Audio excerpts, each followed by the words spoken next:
as well, but at the same time it's going to be mild, 15 or 16 Celsius in the south, 13, 14 further north. The wet weather just continues into the evening rush hour across South Wales, southwest England. There'll also be spells of rain further north. This bout of wet weather affecting much of northwest Scotland, extending into parts of Northern Ireland as an area of showers.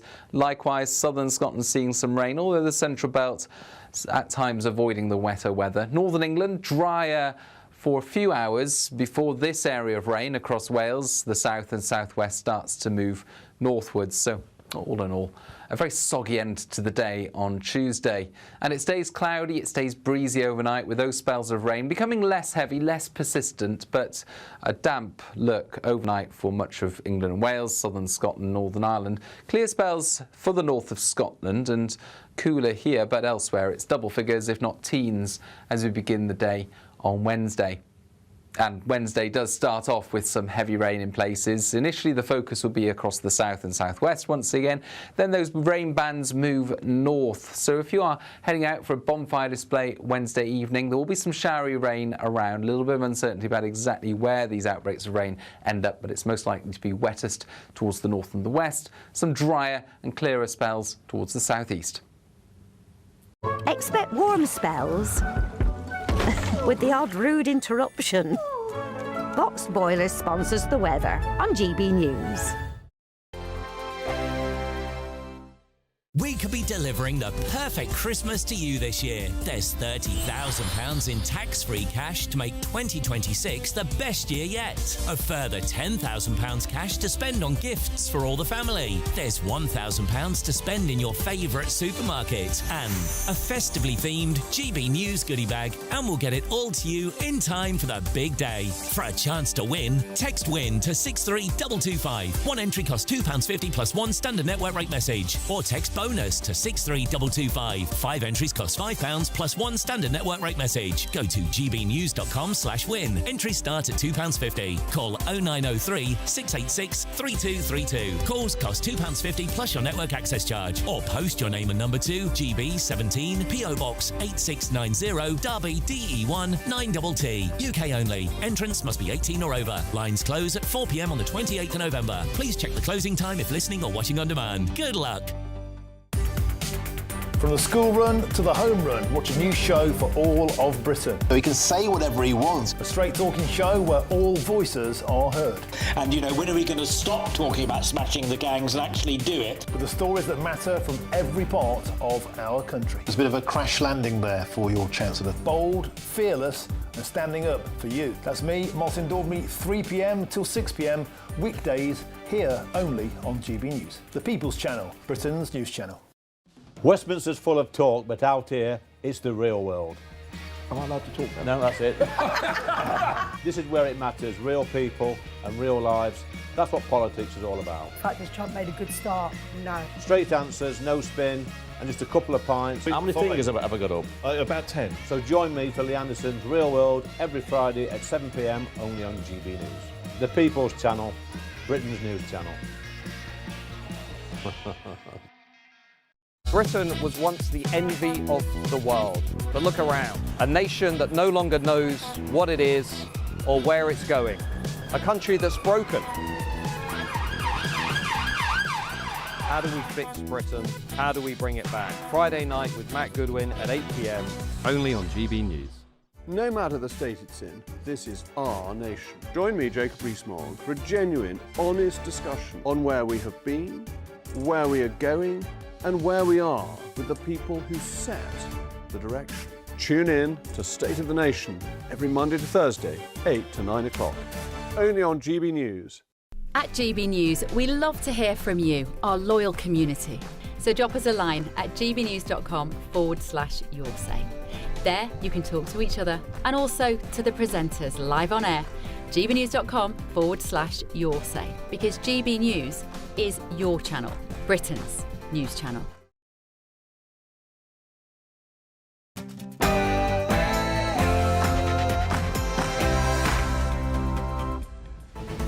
Good afternoon, Britain. It's 12 o'clock on Tuesday, the 4th of November.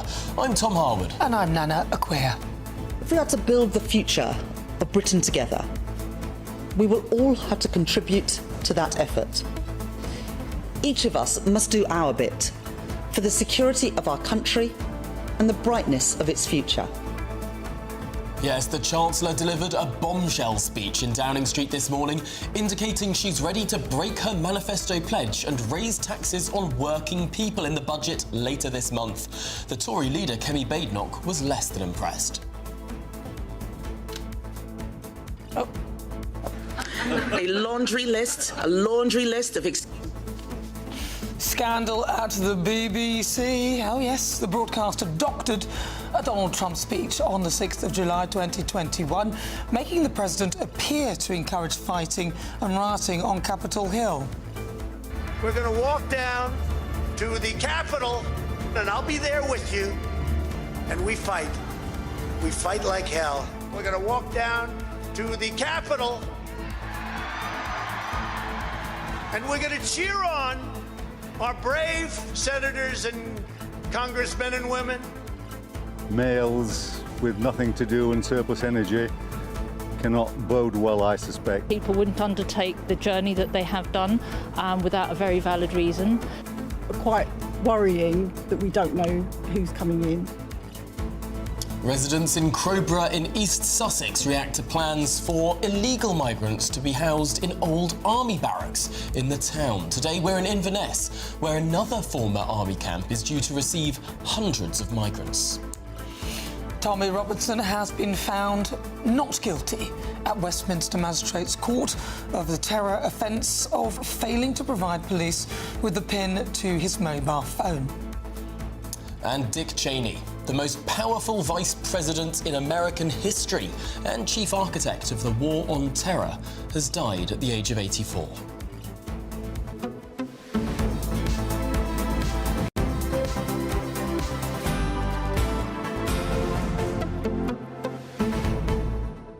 Yes, very sad news about Dick Cheney. I mean, he's the 46th vice president, and ironically, he was employed to interview people for the job itself, and in the end, they just decided to give it to him.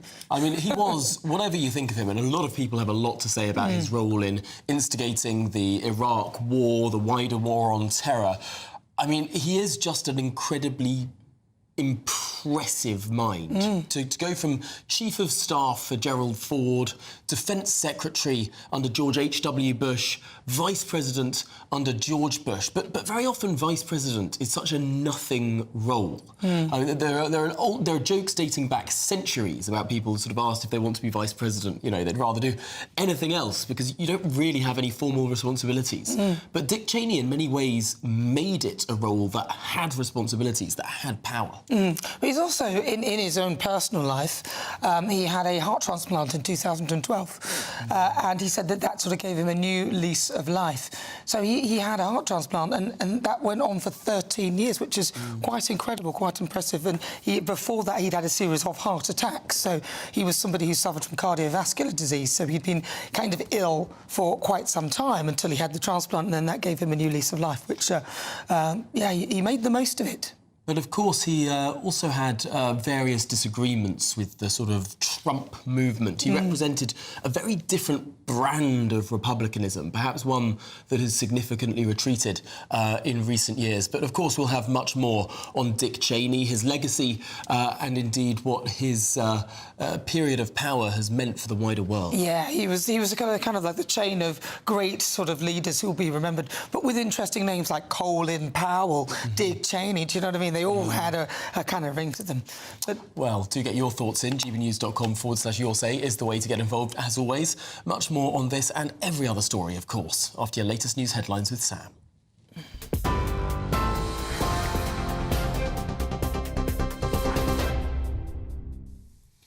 Tom, Nana, thank you very much. Good afternoon to you from the newsroom. Well, the top story this hour, Rachel Reeves has refused to rule out tax rises, saying she'll make the necessary choices in her budget later this month.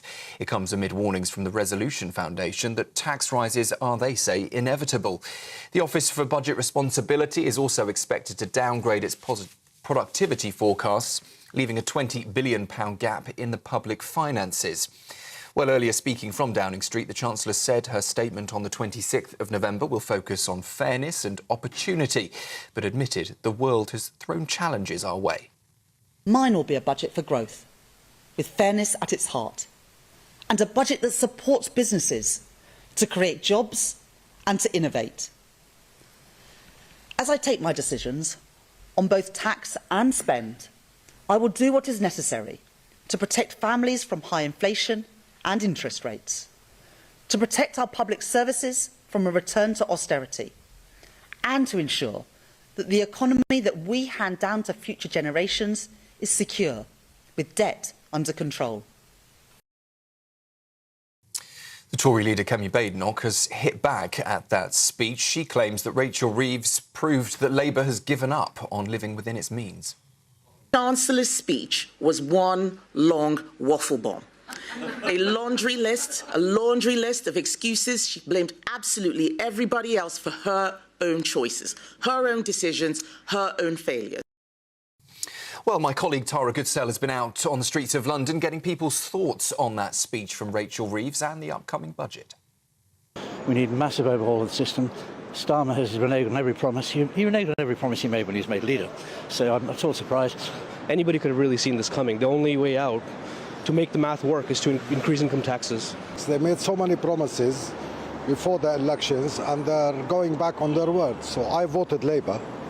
I've always voted Labour. Know that they're giving away so much money, spending so much money. Every time Labour have been in, we've always ended up bankrupt. Tommy Robinson has been cleared of a terror offence after refusing to give police his phone's PIN when he was stopped at the Channel Tunnel last year. The 42-year-old had been driving to Spain when police demanded access to his iPhone under anti-terror powers.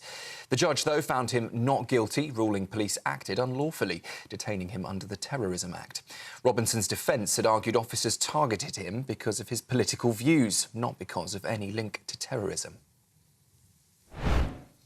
Breaking from the United States, the former Vice President Dick Cheney, the man often described as America's most powerful second-in-command, has died at the age of 84. Cheney, who of course served under President George W. Bush and helped shape America's response to the 9/11 attacks, was the driving force behind the Iraq War and the broader war on terror. A lifelong Republican, Cheney later broke with his party, branding Donald Trump a coward and the greatest threat to the Republic. Despite surviving 5 heart attacks and a heart transplant in 2012, he remained an influential voice until his death. The BBC has been accused of doctoring a Donald Trump speech to make it appear he encouraged the Capitol Hill riot. An internal memo seen by The Telegraph claims a Panorama episode broadcast just a week before the US election completely misled viewers. It showed Trump urging supporters to fight like hell when he actually said to march peacefully and patriotically. We're going to walk down to the Capitol, and I'll be there with you, and we fight. We fight like hell. We're going to walk down to the Capitol, and we're going to cheer on our brave senators and congressmen and women. The Telegraph says it will publish more allegations of what it calls BBC's bias in its Gaza coverage and censorship on transgender issues. The BBC, though, told GBNews it doesn't comment on leaked documents, but said all feedback is taken seriously. In other news this hour, London North Eastern Railway has paid tribute to its staff member Samir Zitouni, who remains in hospital after Saturday's mass stabbings on a train in Cambridgeshire. In a statement, they said, in a moment of crisis, Sam did not hesitate as he stepped forward to protect those around him. Police are now investigating whether the suspect, 32-year-old Anthony Williams, charged with 11 counts of attempted murder, is linked to 3 other knife incidents in Peterborough and London. Prime Minister Sir Keir Starmer has praised police and first responders, while his Home Secretary has commended the heroic actions of staff, including the train's driver, Andrew Johnson, and Mr Zitouni. And Sir David Beckham has been knighted at Windsor Castle today, recognised for his services to sport and to charity. The former England captain said he was immensely proud to be honoured in the King's birthday list. Beckham's glittering career saw him win 6 Premier League titles, 2 FA Cups with Manchester United, before becoming a global ambassador for British sport. He's also supported humanitarian causes through UNICEF since 2005 and now serves as an ambassador for the King's Foundation.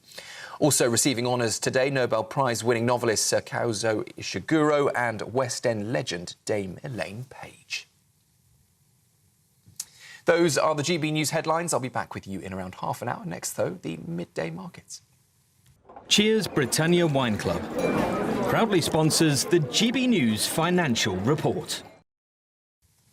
12:10, the markets for you. The pound will buy you $1.3068 and €1.1357. The price of gold is £3,056 and 62 pence per ounce. And the FTSE 100 is at 9,580 points. Cheers Britannia Wine Club proudly sponsors the GB News Financial Report.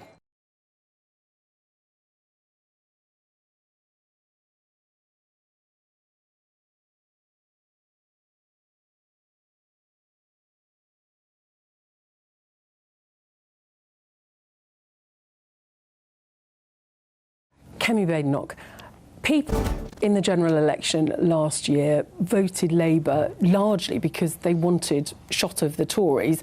Now the polls suggest that a lot of people are very, very unhappy with Labour, and it looks like significant tax rises are coming from what the Chancellor said this morning. But are people now listening to you? Do you feel now that A, you've got the answers, and B, that the public are going to listen to what the Tories have to say? Yes, I do. I do think so. We still have a long way to go. We need to earn back the trust of the public. But I think many people can now see that what we were warning about with Labour has happened. We need to show that we've got a credible alternative, a credible plan. That's what I've been laying out. I mean, it's absolutely extraordinary listening to Rachel Reeves this morning. And she's just blaming everybody. It's everybody else's fault. It's the last government. It's Brexit. This is a woman who doesn't have any answers, who cannot take responsibility. And what I'm trying to show her is that there is a way to get Britain working again. There is a way to deliver a stronger economy, stronger borders, not relying on immigration to do the jobs that people here won't do. We can do this. She needs to take up that plan. You have made out that the Conservatives, irrespective of what happened with Liz Truss, but going forward, will be fiscally responsible, and painted Nigel Farage and Reform as sort of coming up with ridiculous numbers. They seem to have changed tack on that. They're now saying that they won't promise this, that or the other until they can deliver it. But you have now pledged to abolish stamp duty, to abolish business rates. Do you run a risk now that Reform are basically trying to steal your sensible clothes? They can try, but they won't succeed.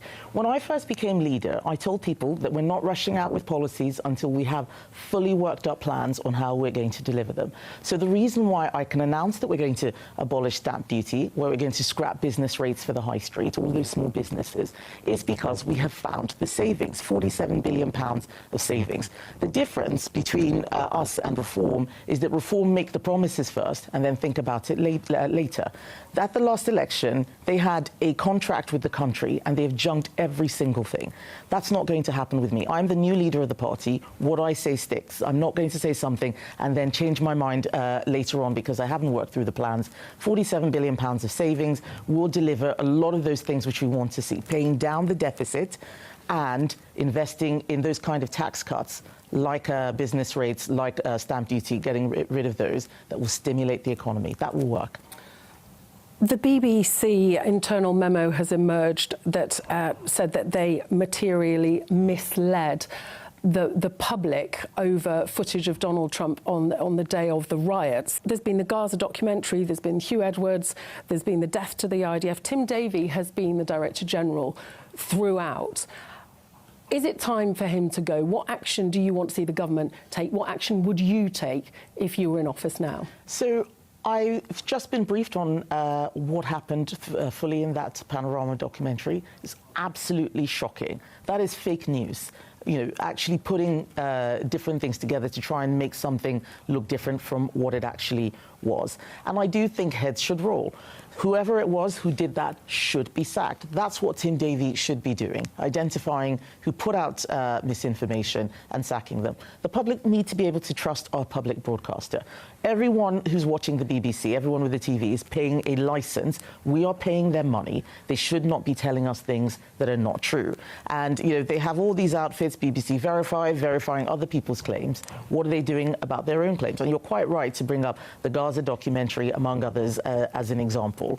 This is a corporation that needs to hold itself to the highest standards, and that means that when we see people doing the wrong thing, they should be punished, they should be sacked. Kemi Badenoch, thank you very much for talking to us on GBNews. Thank you. So Kemi Badenoch, the leader of the opposition there, saying that heads should roll at the BBC, though she didn't go as far as calling for Tim Davie, the Director General, to be sacked. But we have had, in response from the BBC to GB News, a comment, which is, while we don't comment on leaked documents, when the BBC receives feedback, it takes it seriously and considered it carefully. Michael Prescott is a former advisor to a board committee where differing views and opinions of our coverage are routinely discussed and debated. But I do think this is incredibly problematic for the BBC because, of course, they are the national broadcaster. We all pay our licence fee. It's only right that people would expect the highest standards, you know, not fake news, as Kemi Badenoch has said. And on the economy, well, we had Rachel Reeves at 8 o'clock this morning, the Chancellor, pretty much setting the stall for major tax rises. We didn't really learn anything new, did we? But I think she's doing this to make it clear that there is bad news coming. Kemi Badenoch, very clear to pin the blame on this government, but the Chancellor put blame, a lot of it, on the previous government, on 14 years of the Tory administration. The Chancellor accused them of having put political expediency against national interest. And of course, since the financial crisis, the economy has not been in a good state. It's been pretty flat. Productivity has been terrible. So a lot of that responsibility does have to rest with the Conservatives. Now, Kemi Badenoch was very keen in the press conference after her speech to say to me, look, you know, I wasn't even government for most of that time. But certainly, though you can argue that Rachel Reeves and this current government have made things a lot worse, I suspect there is plenty of blame to go around. But Kemi Badenoch wanting to talk about getting Britain working. They say that they've identified £47 billion of cuts to the welfare budget. She came out with some very shocking figures. She said that when Labour came to office at the end of the Tories' regime, 2,000 people a day were signing on to out-of-work benefits. She said that that has now gone to 5,000. We know that the welfare bill is huge. We know that the government wanted to shave £5 billion off it, but their Labour MPs simply wouldn't wear it. And it sounds like the Timms review hasn't identified any savings either. But the question, of course, is, are people really ready to listen to the Conservatives and forgive them, no matter how cross they are with Labour? Really profound questions there, Catherine. Thank you very much indeed. Well, this is Good Afternoon Britain on GB News, and there's plenty more coming on today's programme. Yes, scandal at the BBC. The broadcaster doctored a Donald Trump speech on the 6th of July 2021, making the president appear to encourage fighting and rioting on Capitol Hill. Well, all of that and more to come. You're with GB News, Britain's news channel. Exciting news. Every Friday, my Patrick Christie's Tonight Show is going to have a twist to it. We're welcoming some special guests. You. That's right, on Fridays I'm going to be doing my show in front of a live studio audience because this show is about you and what you have to say. It's going to be the same big debates, same big topics, same big opinions, but every Friday night at 9 p.m. you are invited to come on down to Patrick Christie's Tonight to be a part of the action. only on GB News, the People's Channel, Britain's news channel. GB News Breakfast, every day from 6 a.m. Some schools are banning birthday cakes from the classroom. Yeah, banning parents from sports. And now the great headline in the Telegraph, Labour puts the knife into nursery birthday cake. Apparently, new guidelines for the Department of Education are saying that you should not send your child into school with a cake when it's their birthday, because it's bad for them, it's going to make them fat, all the rest of this stuff.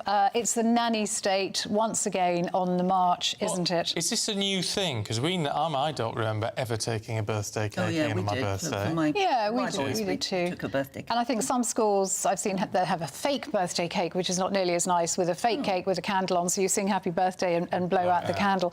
But, you know, I love the way Jacob Rees-Mogg... oh, yes.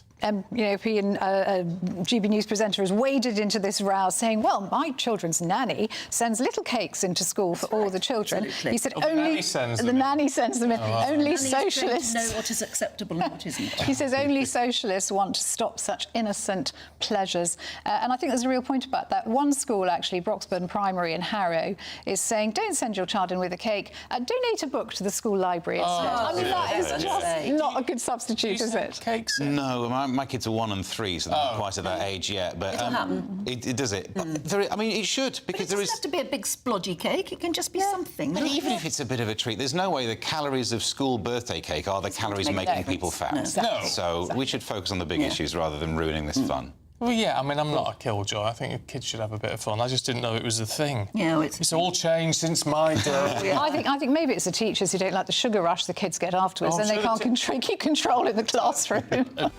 GB News, the People's Channel. Hi, I'm Michelle Dewberry, and my show is your opportunity to cut through all the noise and dive in headfirst to some robust debates. Ideas clash. Situation, no, isn't it? Because the failure is... You're deliberately avoiding my point. Nothing's held back. And if you think this is the end of it, wait for more. And we do not shy away from the difficult stuff. Sometimes I want to shake people and say, if only you understood. So join me on Jubes & Co. weeknights at 6 p.m, only on GB News, Britain's news channel.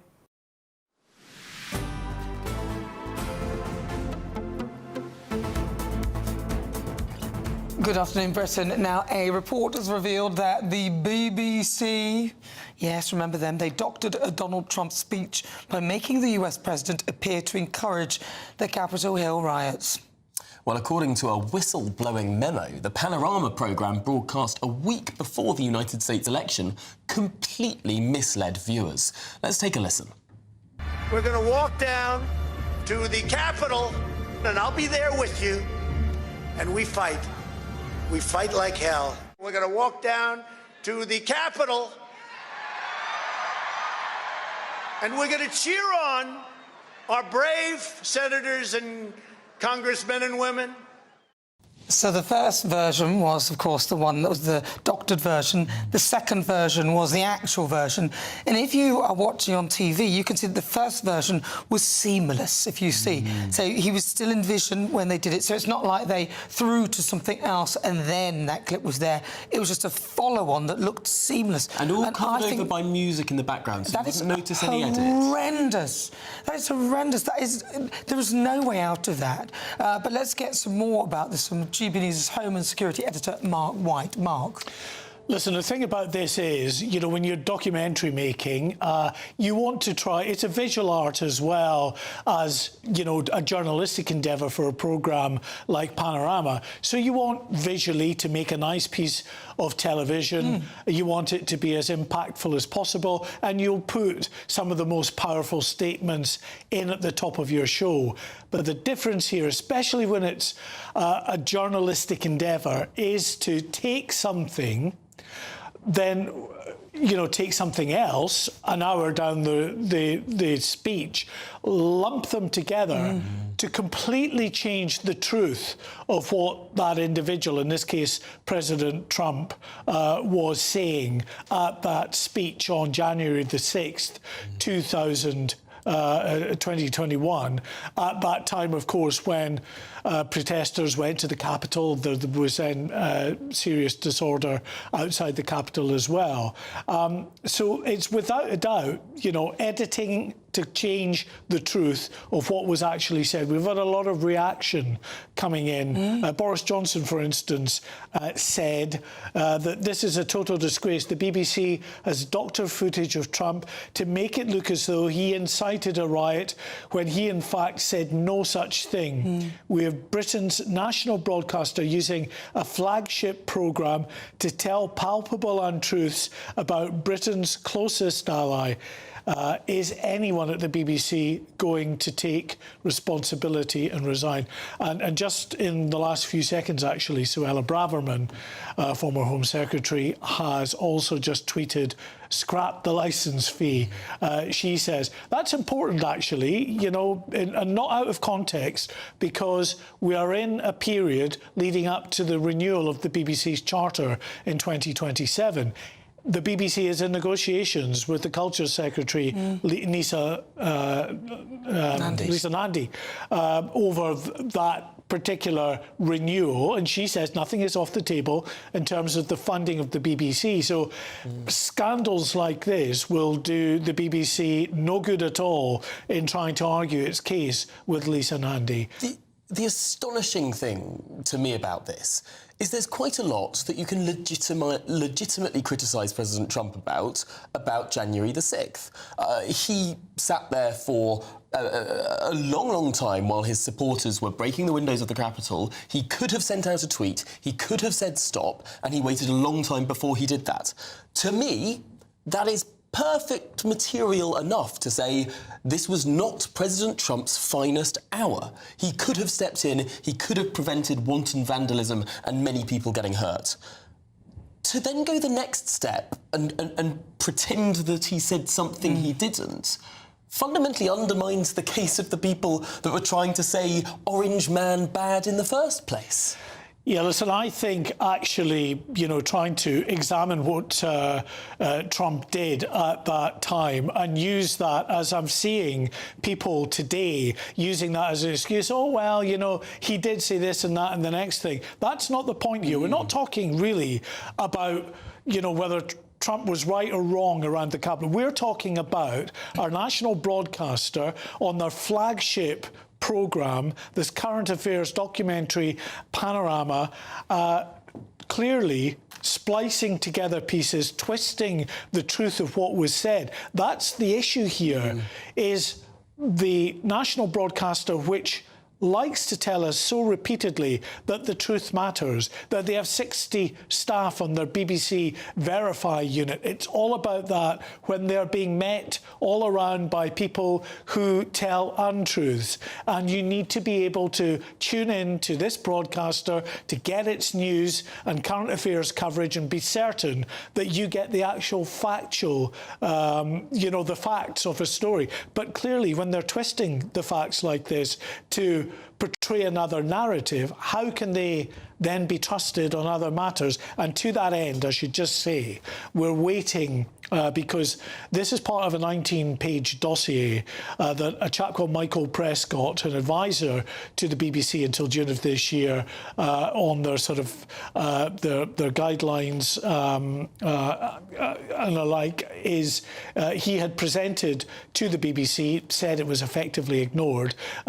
He has given that document to the Telegraph. The Telegraph are going to be releasing more in the way of what they say is evidence of the way in which the BBC has been less than impartial. And we're expecting some revelations about the BBC, in particular BBC Arabic service Gaza. coverage of the Gaza war. I mean, that was shocking. And that's due out any time now. Right, so you'll be back once shortly. we get that, as soon as it breaks, we'll digest it. We'll let you know. It's absolutely shocking, really, to be honest. I mean, Panorama as well, a flagship show of the BBC's, just doing that, and it's clearly deliberate because why else would you do it? They also put some other clips in in there that were taken before and then added it in. And, you know, the timelines are so important on this. This is deliberate. Well, Mark White, thanks indeed for joining us. Let's continue this discussion now with the journalist Stephen Pollard. Stephen, this fundamentally undermines trust in what should be, what many people regard to be, the national broadcaster. Absolutely. I mean, it's ironic, really. A few weeks ago, the BBC started broadcasting with this 90-second glossy advert for its own brilliance, you know, talking about AI and deep fakes and so on, with the final words, trust is earned. Well, yes, trust is earned. And unfortunately, the BBC is doing everything it can not to earn trust. I mean, who needs AI when you have the BBC itself faking speeches by the President of the United States?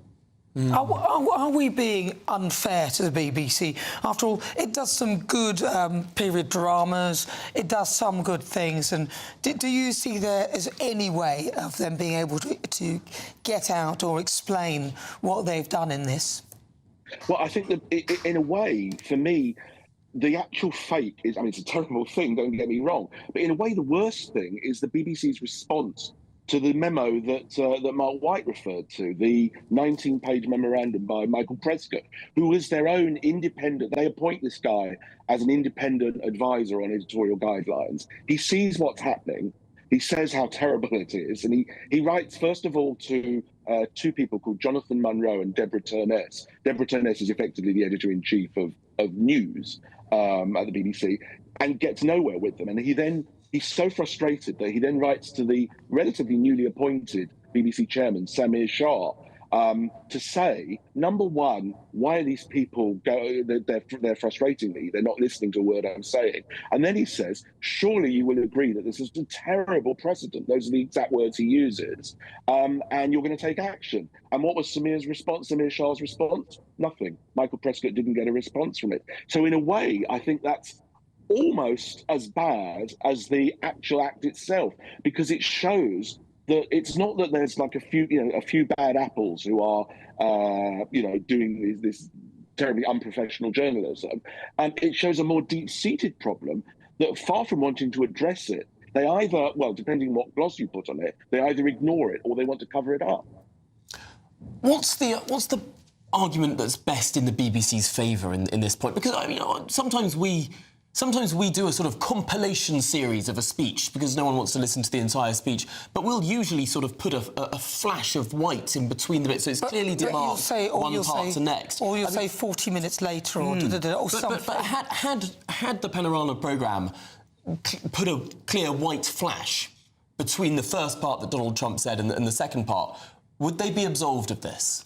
Yes, exactly that. If you make it clear, you edit, it happens. I mean, I've edited a newspaper. You don't necessarily reprint the entire speech. You reprint parts of it. But you make it clear, either with, in a newspaper, 3 dots or whatever, to show that a sentence has been mangled, or on television, as you say, with a break.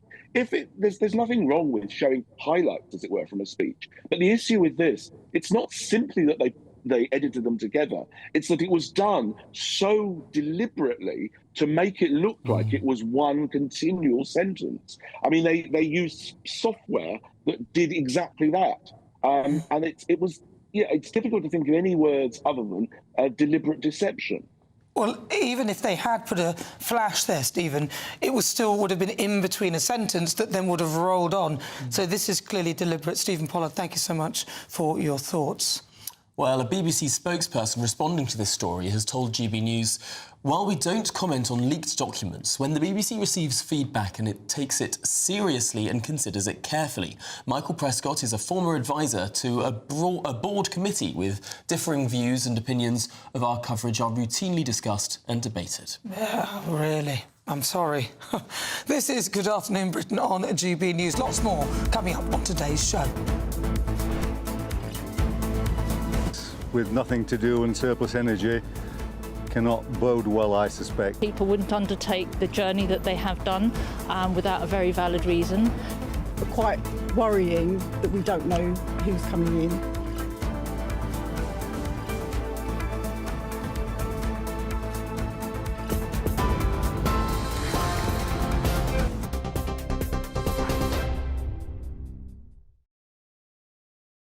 and Nana shortly. First, though, a look at the top stories this hour. Rachel Reeves isn't ruling out tax rises, saying she'll make the necessary choices in her budget later this month.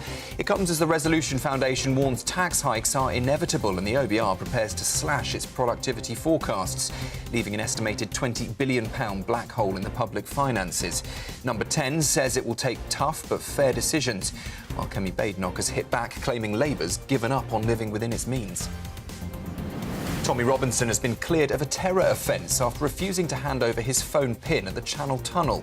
The judge ruled police acted unlawfully when they detained him under the Terrorism Act, saying officers targeted him for his politics, not extremism. Breaking this hour, former US Vice President Dick Cheney, described as America's most powerful second-in-command, has died at the age of 84. He helped drive the Iraq War and the War on Terror, but later branded Donald Trump a coward and the greatest threat to the Republic. The BBC is facing claims it doctored a Trump speech to make it sound like he encouraged the Capitol Hill riot. An internal memo seen by The Telegraph says a Panorama episode completely misled viewers. The BBC says it doesn't comment on leaks but insists all feedback is taken seriously. LNER has praised its train worker Samir Zitouni, still in hospital after Saturday's knife attack in Cambridgeshire. They called him heroic for protecting passengers. Police are now probing links to other stabbings in Peterborough and London. And Sir David Beckham has been officially knighted at Windsor Castle. He says he is immensely proud of the honour for his services to sport and charity. Also recognised novelist Sir Kazuo Ishiguro and West End star Dame Elaine Page. Those are the latest headlines. We'll be back with you after this. Hello again and welcome to the latest update from the Met Office for GB News. It's a very mild but once again a cloudy and breezy day today for many places. Heavy rain is likely in some areas, especially at first northern England, southern Scotland, North Wales, but then by the afternoon the emphasis for the heaviest rain shifts towards the southwest.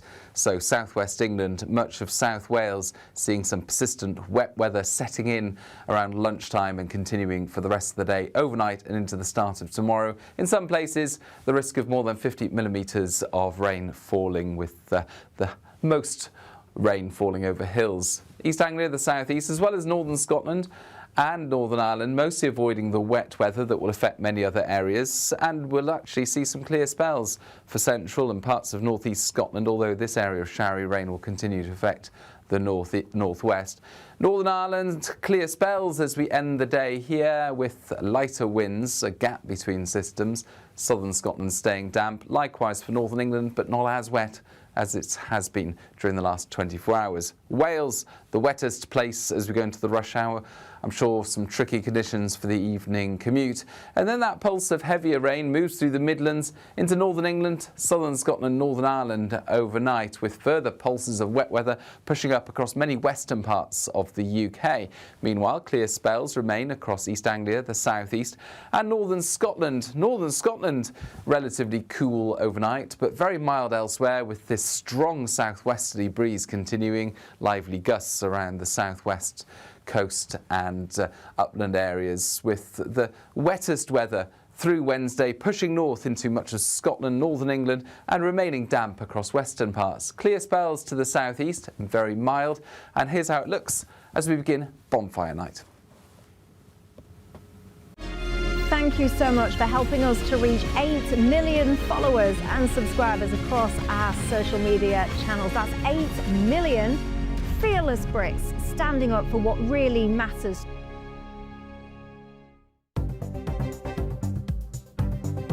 Good afternoon. This is the latest AI travel news from GBNews.com. The M73 Junction 2A on-slip is closed due to planned roadworks. Motorists are advised to follow the sign diversion and anticipate longer than typical journey times. Over the A55 Britannia Bridge, high winds persist and will continue until further notice, potentially affecting travel across this route. And on the trains, Avanti West Coast passengers should prepare for substantial disruptions between Carlisle and Preston, while the Caledonian Sleeper has no service between Edinburgh, Glasgow Central and London Euston. Stay up to date at gbnews.com for any further updates.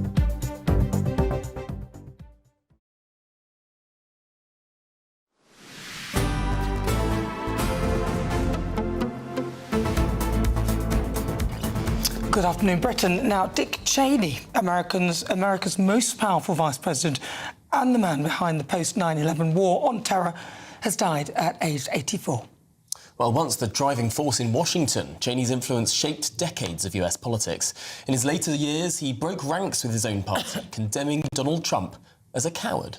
Well, we're joined now by former Trump Treasury official Diana Fujot-Roth. Now, Diana, so what kind of a person was Dick Cheney? He was a very modest, clever, kind person. So he would sit in meetings. I was at the White House at the same time as he was. He'd sit in meetings very quietly. He'd listen to everybody. And then at the end, he might make some small comment to show that he knew exactly what was going on. He wasn't one of these showy politicians. How true is the sort of rumour that he was the power behind the throne of George W. Bush, that he himself would chair the Situation Room meetings, that he was calling the shots? It's just not true. Well, as President George W. Bush said, he said, "I like people to misunderestimate me." Republican presidents pretend to be less clever than they are. They pretend to be stupid so that they can be a man of the people. And President Bush was extremely intelligent. He knew what was going on, but perhaps it was unfair to say that he didn't know what was going on or that Cheney was running things. It was completely unfair.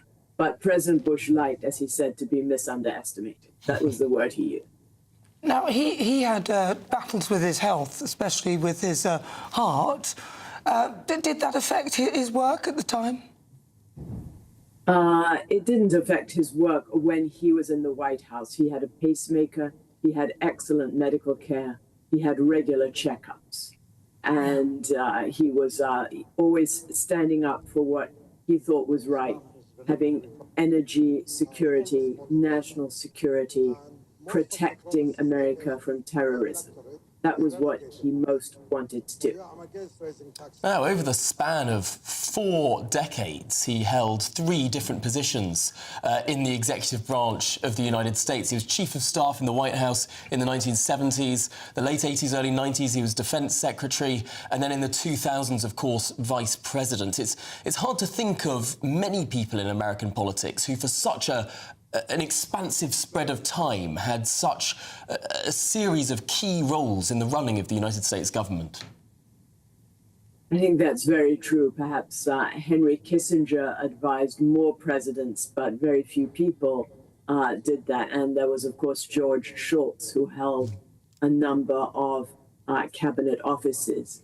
But Dick Cheney was really one of the ones who had the most influence through the end of George Bush's tenure.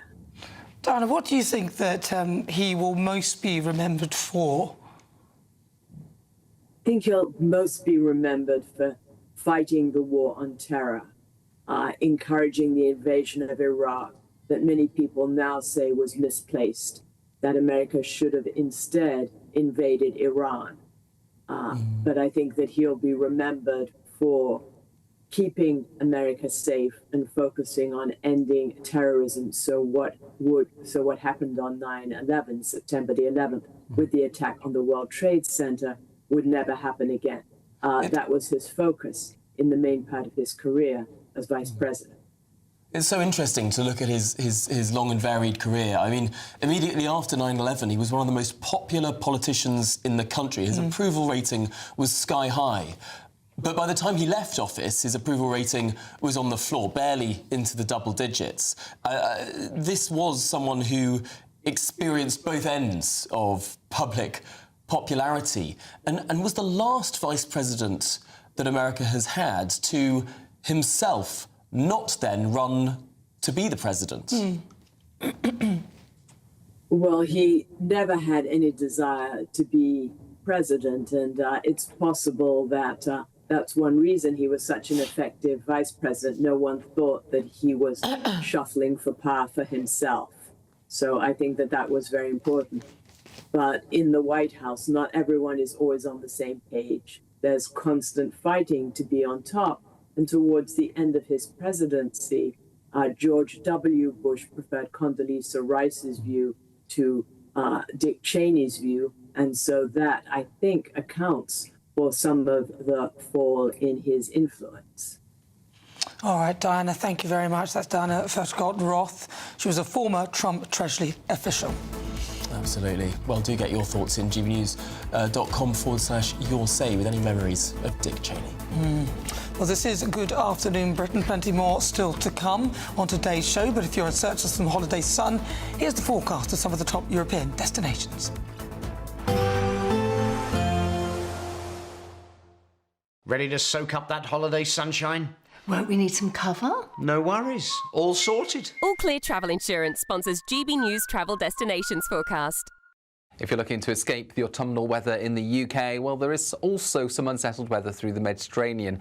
The focus in the east and the west at the moment, with Greece seeing some heavy showers, particularly towards the south, and even some longer spells of rain. Italy, though, faring well for sunny skies, likewise for the south of France. But we do have this wet and windy weather sweeping through Portugal on Wednesday, into Spain, and then clearing into eastern Spain during Thursday.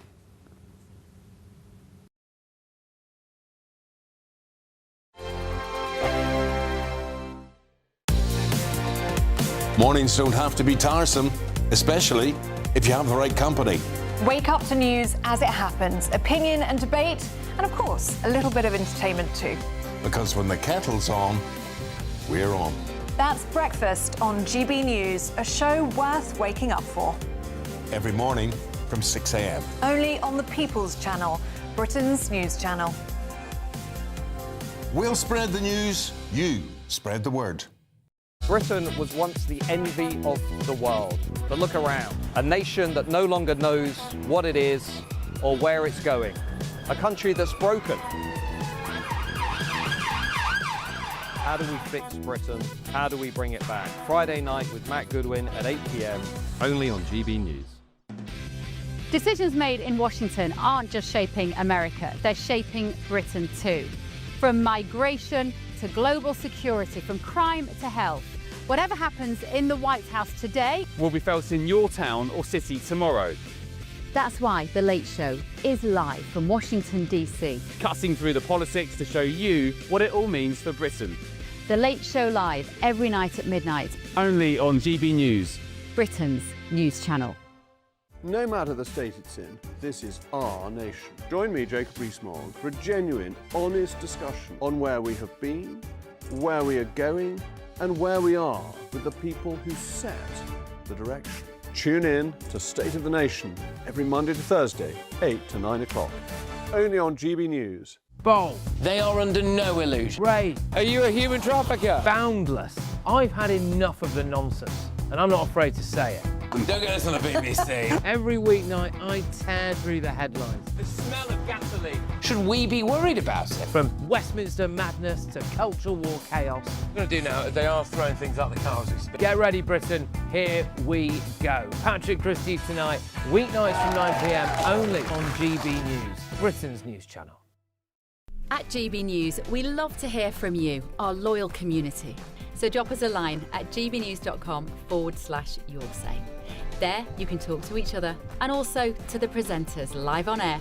gbnews.com/yoursay, because GB News is your channel, Britain's news channel. Hi, I'm Michelle Dewberry, and my show is your opportunity to cut through all the noise and dive in headfirst to some robust debates. Ideas clash. Situation, no, isn't it? No, because the failure is you're deliberately avoiding my point. Nothing's held back. And if you think this is the end of it, wait for more. And we do not shy away from the difficult stuff. Sometimes I want to shake people and say, if only you understood. So join me on Jubes & Kerr weeknights at 6 p.m, only on GB News, Britain's news channel.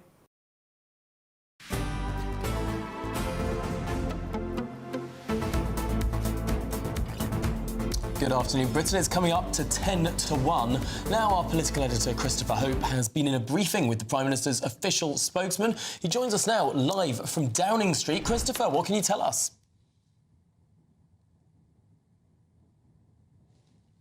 The dossier, this dossier written up by an individual working for the BBC about how the BBC had to massage and change elements of a panorama to reflect badly on Donald Trump ahead of the storming of the Capitol 18 months ago or so.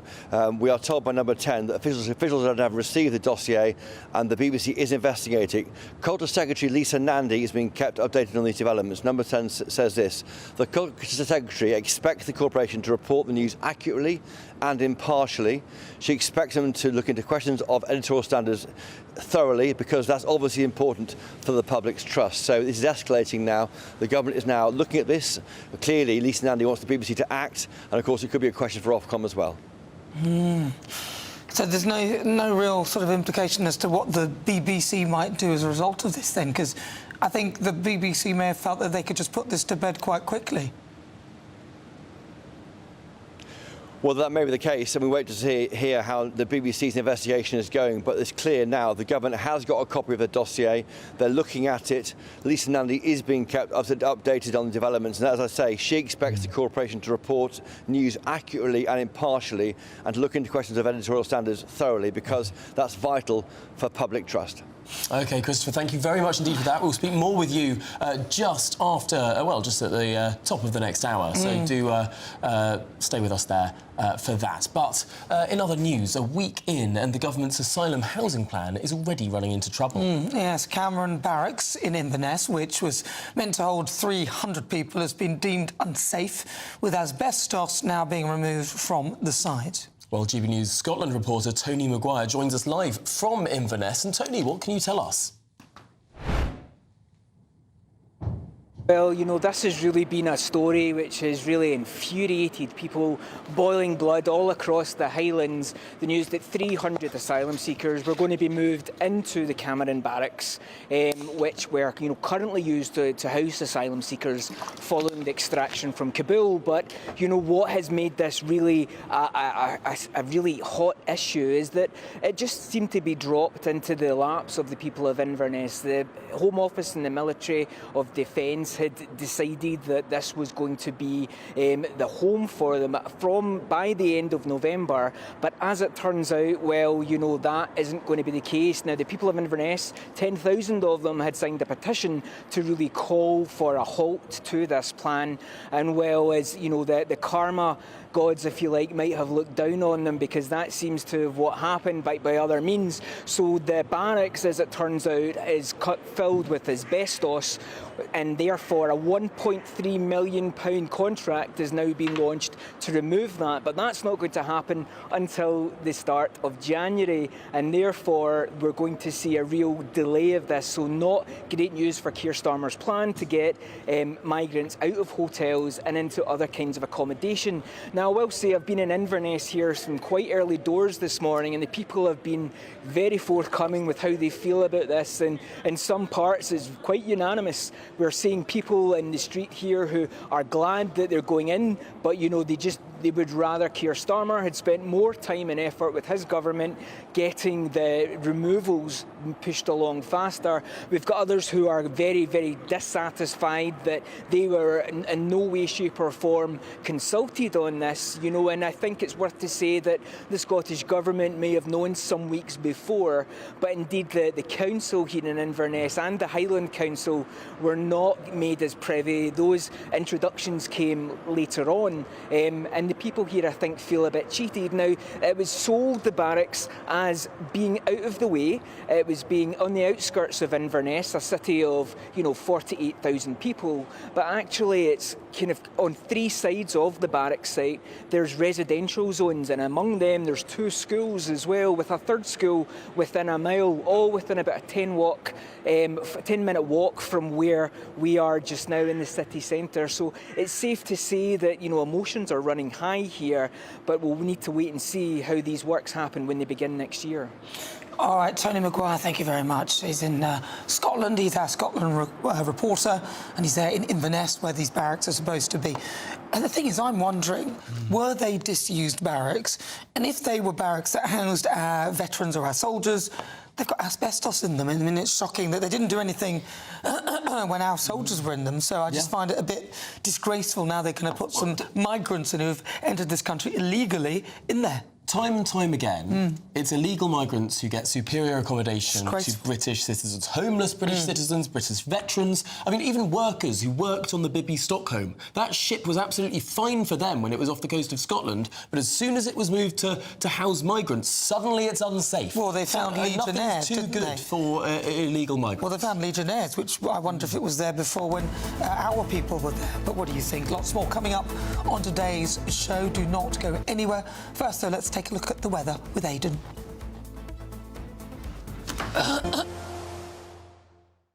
Expect warm spells with the odd rude interruption. Box Boilers sponsors the weather on GB News.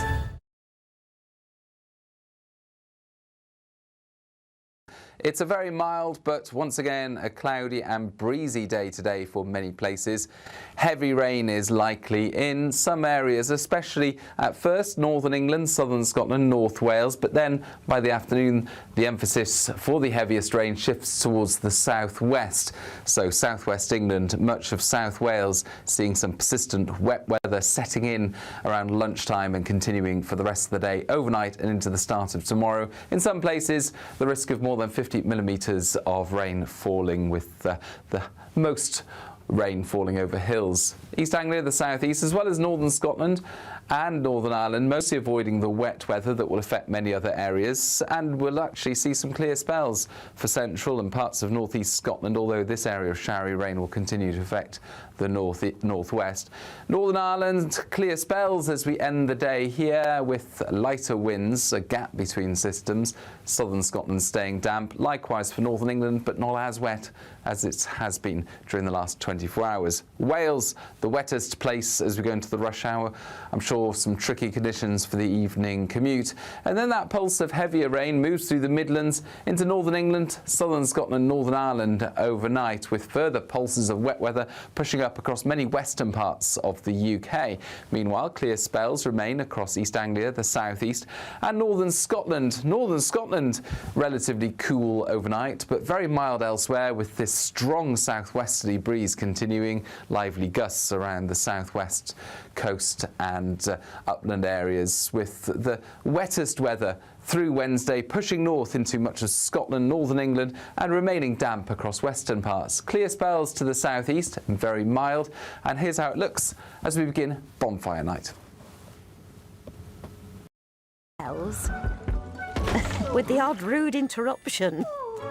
Box Boilers sponsors the weather on GB News. We're giving you the chance to win your entire Christmas this year paid for by us. First, we'll give you an incredible £30,000 in tax-free cash. Then we'll give you a further £10,000 cash to spend on all your Christmas presents, even the tree. Christmas lunch, that's on us too, with £1,000 in shopping vouchers to spend at your favourite supermarket. Finally, a GB News Christmas goodie bag. For a chance to win, text WIN to 63225. One entry costs £2.50 plus one standard network rate message, or text BONUS to 63225. 5 entries cost £5 plus one standard network rate message. Go to gbnews.com/win. Entries start at £2.50. Call 0903 686 3232. Calls cost £2.50 plus your network access charge, or post your name and number to GB17 PO Box 8690 Derby DE1 9TT. UK only. Entrance must be 18 or over. Lines close at 4 p.m. on the 28th of November. Please check the closing time if listening or watching on demand. This is GB News, Britain's news channel. They do say, Oggy, that we are what we eat. Just looking up and down. But anyway, I mean, during your sporting career, when you was a cricketer, you'd have been a lot slimmer, eating different food probably, a different regime. Tell us about that. To be fair, wasn't eating a lot of different food, but I was active. I went into the gym, I was on a cricket pitch 5 days out, and you burned the food off, so you didn't have to really watch what you ate. And for the last 12 years, I've been putting things in and not burning them off. Okay, so, yeah, it's time to take that. But you're a Yorkshireman.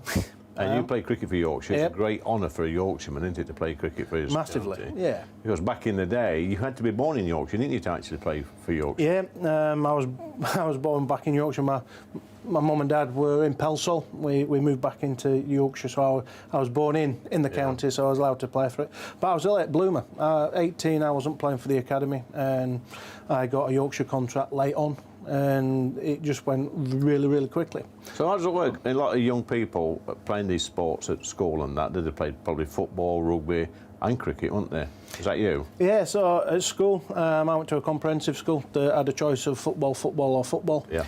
Wasn't my favourite sport, but I wanted to play sport, so I played football for school, and then in the winter I played rugby for my local rugby club, and then cricket for my local cricket club in the summer. So when did it really start for you at cricket then? So when did that penny drop that you wanted to be a cricketer? A big piece of luck. Phil Carrick came into Pudsey Kongs, who was an ex-Yorkshire captain, saw me playing third team and put me in the first team. And so I was 17, 18.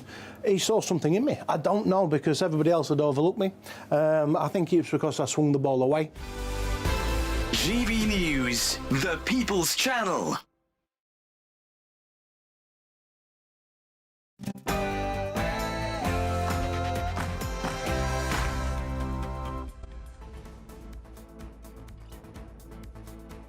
November. I'm Nana Akua. And I'm Tom Harwood. The Chancellor delivered a bombshell speech in Downing Street this morning, indicating that she's ready to break her manifesto pledge and raise taxes on working people in the budget this month. Tory leader Kemi Badenoch was less than impressed, calling the Chancellor's announcements a waffle bomb. Well, scandal at the BBC. The broadcaster doctored a Donald Trump speech on the 6th of January 2021, making the president appear to encourage fighting and rioting on Capitol Hill. Tommy Robinson has been found not guilty at Westminster Magistrates Court of the terror offence of failing to provide police with the PIN to his mobile phone.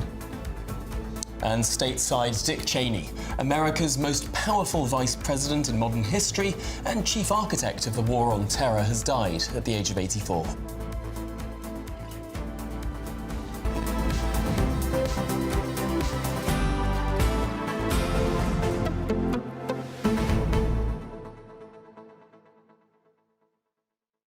This morning, and I was waiting for her to say something, just something, but there was nothing in it. She said there was no substance. She blamed everybody else other than herself for some of the policies that have come through. She went as far back as Brexit. She could have gone further. She went through the austerity as well of the Tories, as you well know, because she always blames them for that. But I think one of the points, if she'd gone a little bit further, she might have stepped into Labour territory, where the austerity, in my view, kind of began and then was picked up by the Tory party. But she didn't go there. Gordon Brown's final two budgets were austerity budgets. They were described by all economic commentators at the time as austerity budgets that significantly reduced spending expectations and raised taxes. And this is the thing that everyone forgets about austerity. It's not just spending cuts, it's tax rises too. Taxes rising is austerity. It's fiscal consolidation. There are two halves of it: spending cuts and tax rises. Rachel Reeves is trying to redefine austerity to not mean tax rises. But ask any economist. Any economist will tell you raising taxes is a fiscal consolidation measure. It is an austerity measure. Exactly. And that's the thing. I think sometimes these politicians take the public for fools, which is quite insulting, really. And especially when I can hear her obfuscating, avoiding any responsibility for any of the mess that we're in right now. And I can point to a couple of things. The national insurance hike, which she promised she wouldn't do, but then they cleverly divided it into employers and employees, was one of the reasons why growth is stifled, because employers do not want to take on new staff. Why would they? And also down the line, the Renters' Rights Bill, which has already become an act now, which is going to put off landlords from bringing in tenants. Why would you? And then, of course, we've got the Employment Rights Bill as well, which is putting off employers from employing anybody at all. It's extraordinary. The government says it wants to cut red tape on one side of its mouth, and the other side of its mouth is it's applying more red tape than business, frankly, has almost ever seen in modern history. But I think there is something deeper here as well, which is we're all talking about why taxes must go up by tens of billions of pounds. Why don't we look at the last budget, What happened at the last budget? Not only did tax go up by £40 billion... Spending went up by £70 billion. Now, if your spending is going to rise by tens upon tens upon tens of billions of pounds, well, obviously, as night follows day, taxes will rise too. Rachel Reeves might want to blame productivity or inflation or the Tories or Brexit or name anything, Donald Trump or Donald Trump, she did, tariffs. Whatever she wants to say. Whatever she wants to say. But the facts are there in black and white. She raised spending. Yeah. She raised spending by more than Labour promised to raise spending. She surprised everyone with all the money she threw at the train drivers and the NHS and everything else. She spent billions of pounds, billions upon billions on Great British Energy, on everything. Carbon capture, all the things they could think of. As long as your arm of tens of billions of pounds of spending. And now we're surprised that taxes have to pay for it? Well, to be honest, she's very good at spending because she had the parliamentary credit card suspended. Yes, she did, for £4,000 of unauthorised transactions, which eventually I think she had to pay back. So, you know what I mean? I just find it shocking that she's at the helm of this. They said that the markets went a little bit, had a little bit of a jitter, but then they stabilised. But I'm concerned. She's buttering us up, getting us ready to announce the fact that they're going to break the manifesto pledge, which to me is pledge number 2 broken. I'm not buying the national insurance hike that they divided into employers and employees, and I'm getting sick of them redefining working people. I'm sure we're all bored of that. And then she seems to think that £45,000 is quite a high salary and a good bar to start heaping taxes on people. I think it's utter madness. Utter madness. Do get your thoughts in gbnews.com/your say, but let's get those latest news headlines now.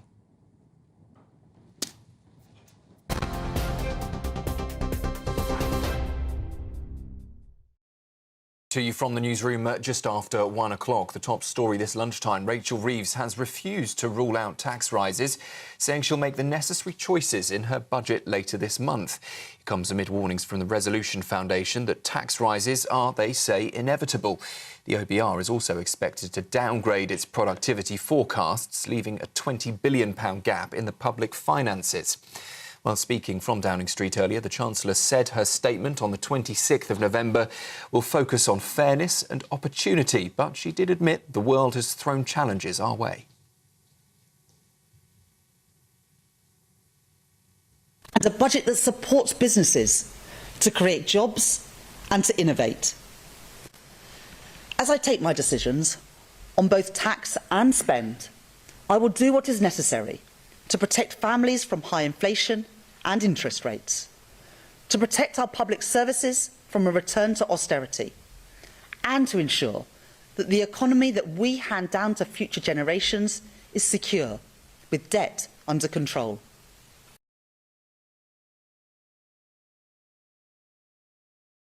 Reeves has proved Labour has given up on living within its means. Was one long waffle bomb. A laundry list of excuses. She blamed absolutely everybody else for her own choices, her own decisions, her own failures.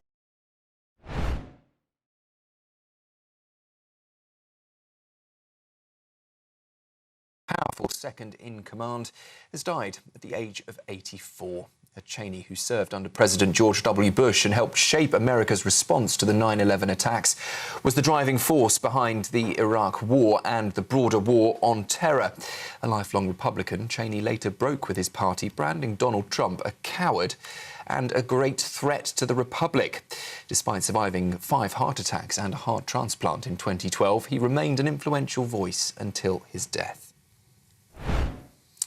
Also breaking this lunchtime, news from Hamas, who say they have found the body of another Israeli soldier in Gaza and they plan to hand it over to Israel, marking the latest exchange under the fragile ceasefire deal.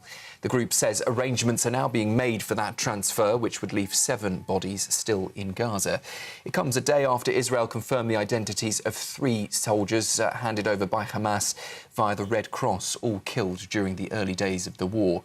Israel says Hamas must now uphold its commitments and return all remaining hostages, dead or alive. Here, the BBC has been accused of doctoring a Donald Trump speech to make it appear he encouraged the Capitol riot. An internal memo seen by The Telegraph claims a Panorama episode broadcast a week before the US election completely misled viewers. It showed Trump urging supporters to fight like hell when he actually said the march should be peaceful and patriotic. The Telegraph says it will publish more allegations of BBC bias in its Gaza coverage and censorship on transgender issues. Well, the BBC has told GB News it doesn't comment on leaked documents, but did say all feedback is taken seriously. London North Eastern Railway has paid tribute to its staff member Samir Zitouni, who remains in hospital after Saturday's mass stabbing on a train in Cambridgeshire. In a statement, they said, in a moment of crisis, Sam did not hesitate as he stepped forward to protect those around him. Police are now investigating whether the suspect, 32-year-old Anthony Williams, charged with 11 counts of attempted murder, is linked to 3 other knife incidents in Peterborough and in London.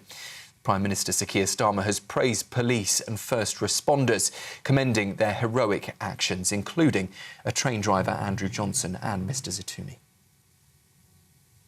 Tommy Robinson has been cleared of a terror offence today after refusing to give police his phone PIN when he was stopped at the Channel Tunnel last year. The 42-year-old had been driving to Spain when police demanded access to his iPhone under anti-terror powers. The judge, though, found him not guilty, ruling police acted unlawfully. Robinson's defence argued officers targeted him because of his political views, not because of any link to terrorism. And Sir David Beckham has been knighted at Windsor Castle today, recognised for his services to sport and charity. The former England captain said he was immensely proud to be honoured in the King's birthday list. Beckham's glittering career saw him win 6 Premier League titles, 2 FA Cups with Manchester United, before going on to become a global ambassador for British sport. He's also supported humanitarian causes through UNICEF since 2005 and now serves as an ambassador for the King's Foundation. Those are the latest headlines. I'll be back with you shortly. Now, though, let's get back to Tom and Nana.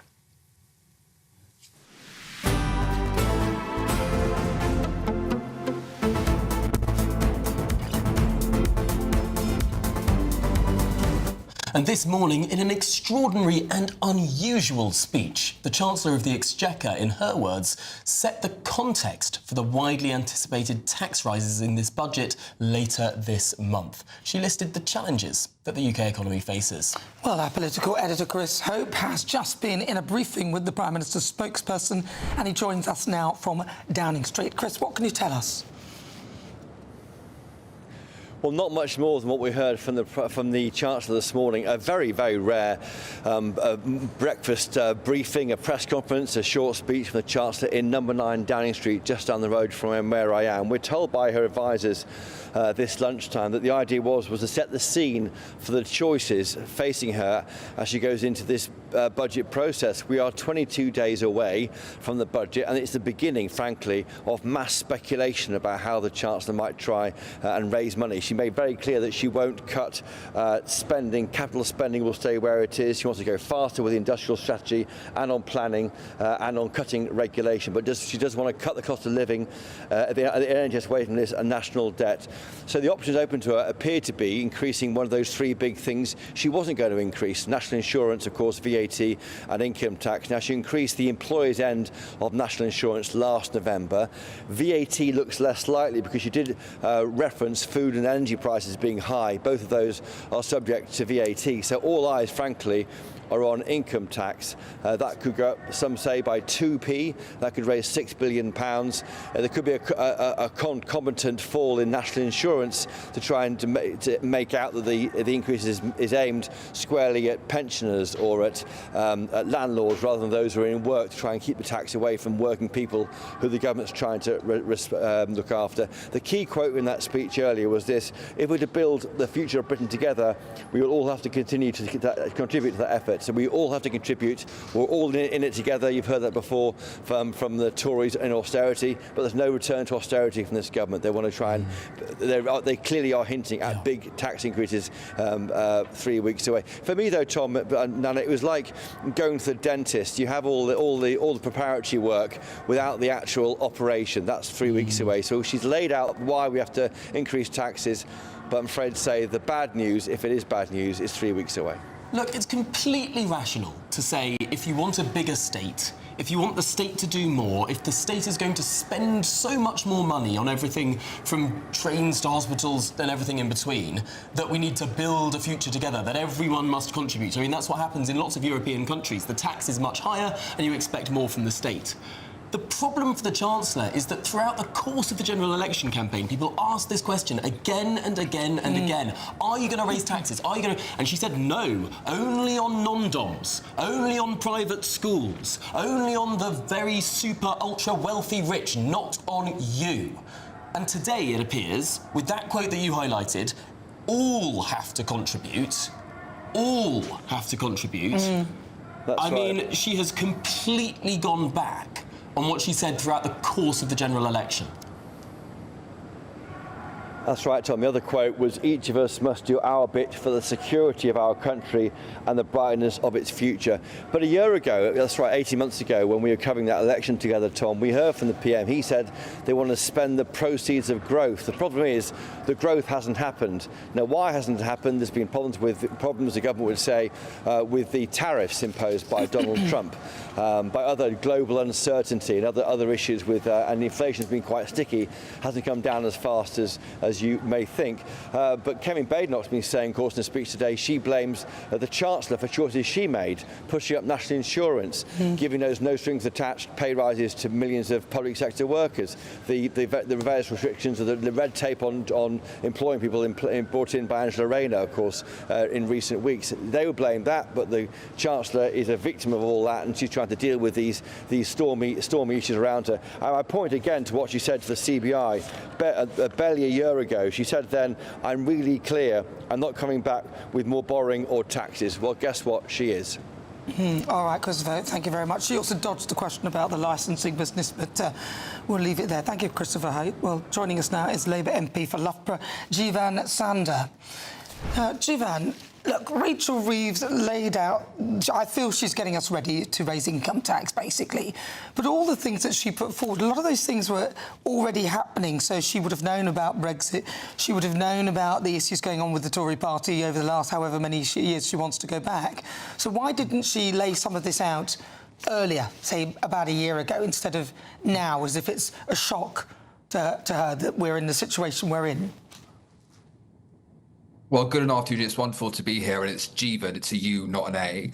Jivan, what's clearly happened over the past year, what's clearly happened in the past year is it's been more difficult than we knew it was going to be. We have been the fastest growing economy in the G7, but the fastest growing economy has still seen what we've seen quite a hit, as you've seen, to international instability.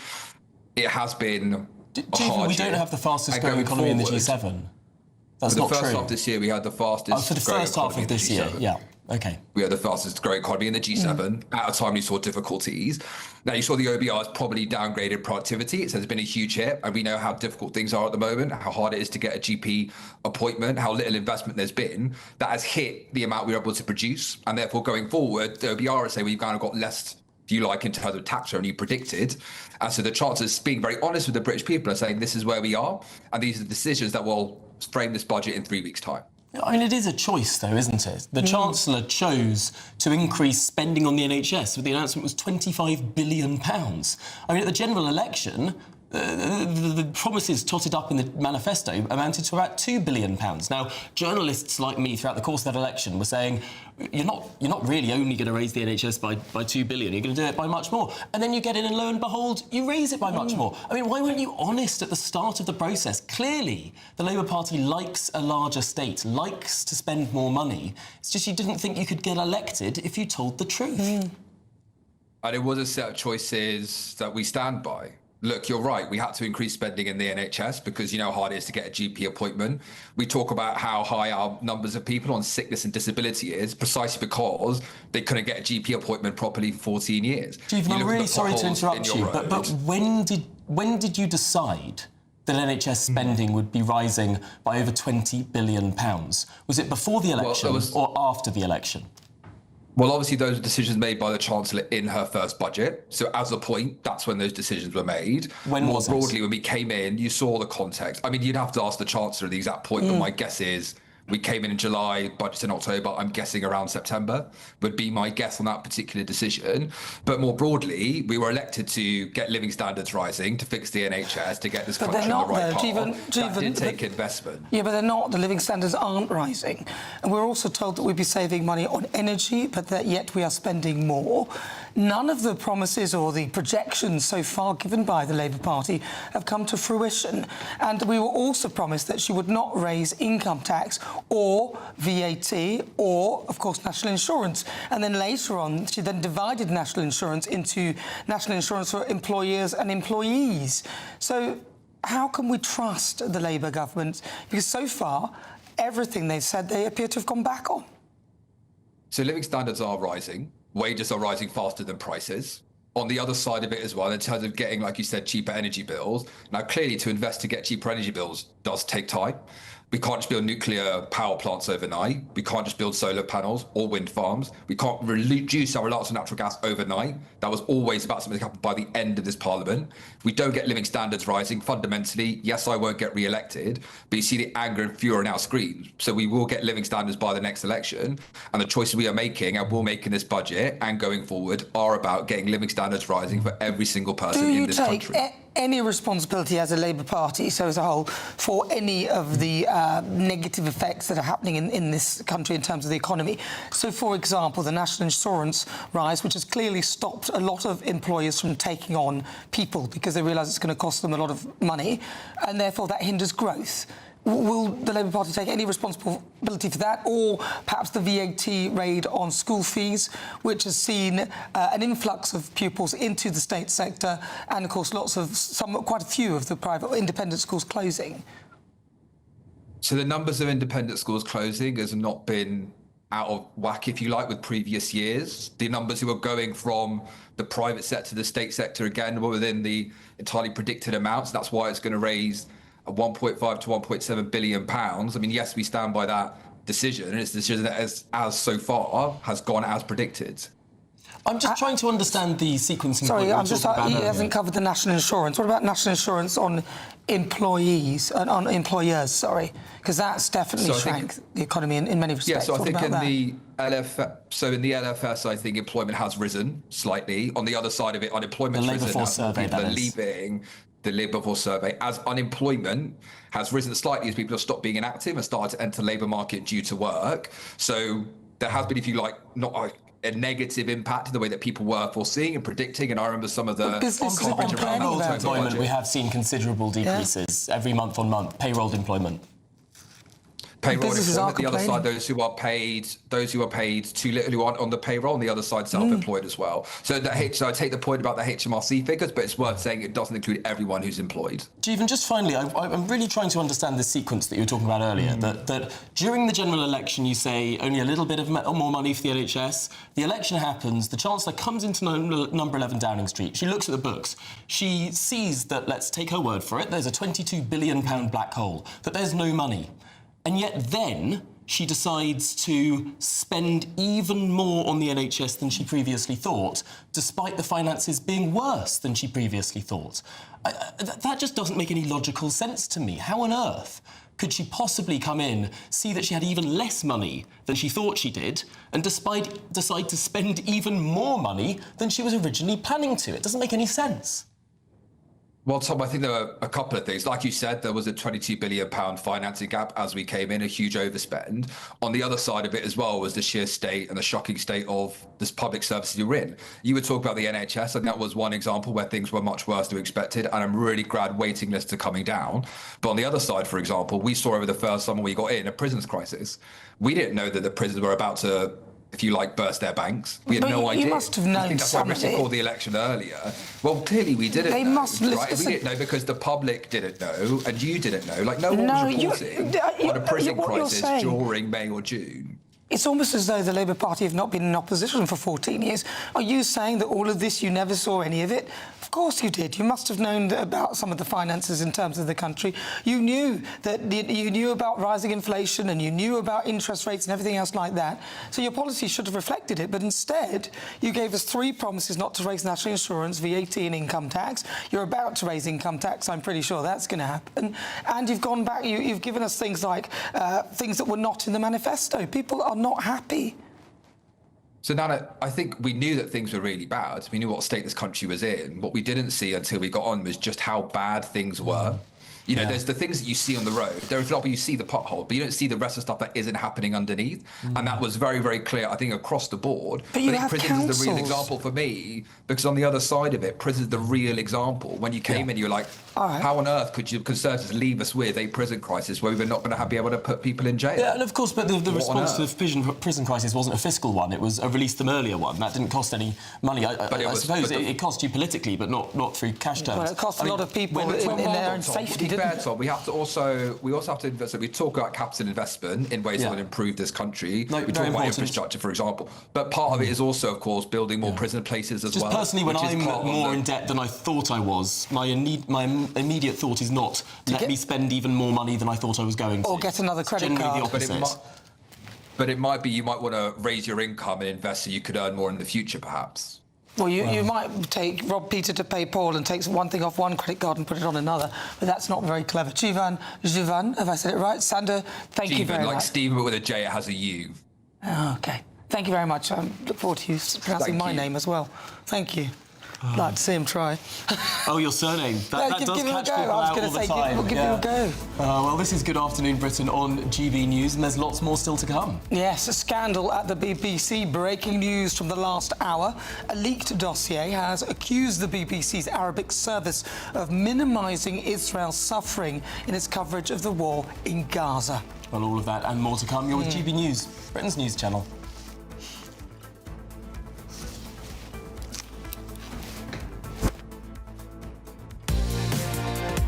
Mornings don't have to be tiresome, especially if you have the right company. Wake up to news as it happens, opinion and debate, and of course, a little bit of entertainment too. Because when the kettle's on, we're on. That's Breakfast on GB News, a show worth waking up for. Every morning from 6 a.m. Only on the People's Channel, Britain's news channel. We'll spread the news, you spread the word. From the school run to the home run, watch a new show for all of Britain. So he can say whatever he wants. A straight-talking show where all voices are heard.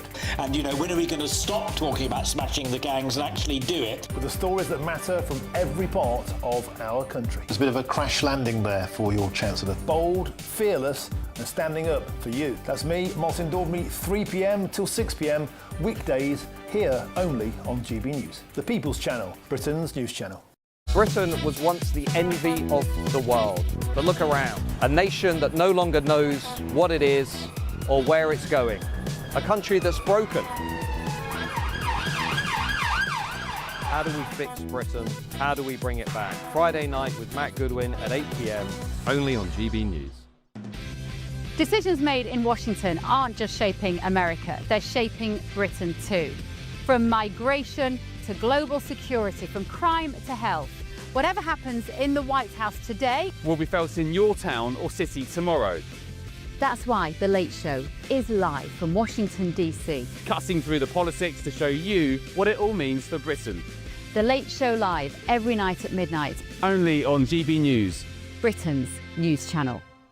No matter the state it's in, this is our nation. Join me, Jacob Rees-Mogg, for a genuine, honest discussion on where we have been, where we are going, and where we are with the people who set the direction. Tune in to State of the Nation every Monday to Thursday, 8 to 9 o'clock.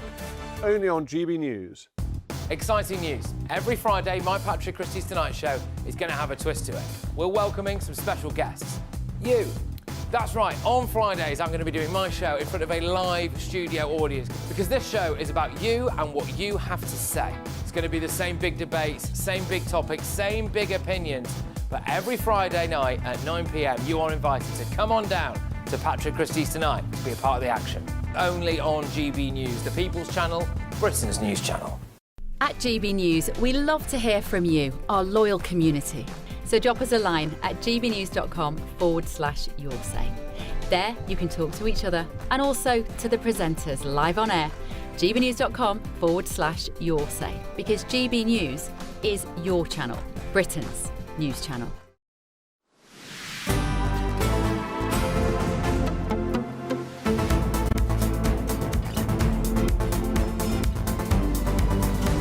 Last hour, a leaked dossier has accused the BBC's Arabic service of minimising Israeli suffering in its coverage of the war in Gaza. Now, the memo says allegations made against Israel were raced to air without adequate checks due to a desire always to believe the worst about Israel. Well, it comes as a report also revealed that the broadcaster doctored a Donald Trump speech by making the US president appear to encourage the Capitol Hill riots in January of 2021. Well, let's get an update from GB News' Home and Security editor, Mark White, who joins us now. Mark. Well, these are reports from Michael Prescott, who compiled that 19-page dossier. And in that, he warns those in charge at the BBC of the way in which there are significant differences the way that BBC Arabic was covering the war in Gaza compared to the main BBC website. And it's supposed to embody the same principles as the main BBC website in terms of truthfulness, impartiality and alike. But according to this dossier, it did nothing of the sort. It said that it gave space to statements from Hamas, making its editorial slant consistently different to the main BBC website.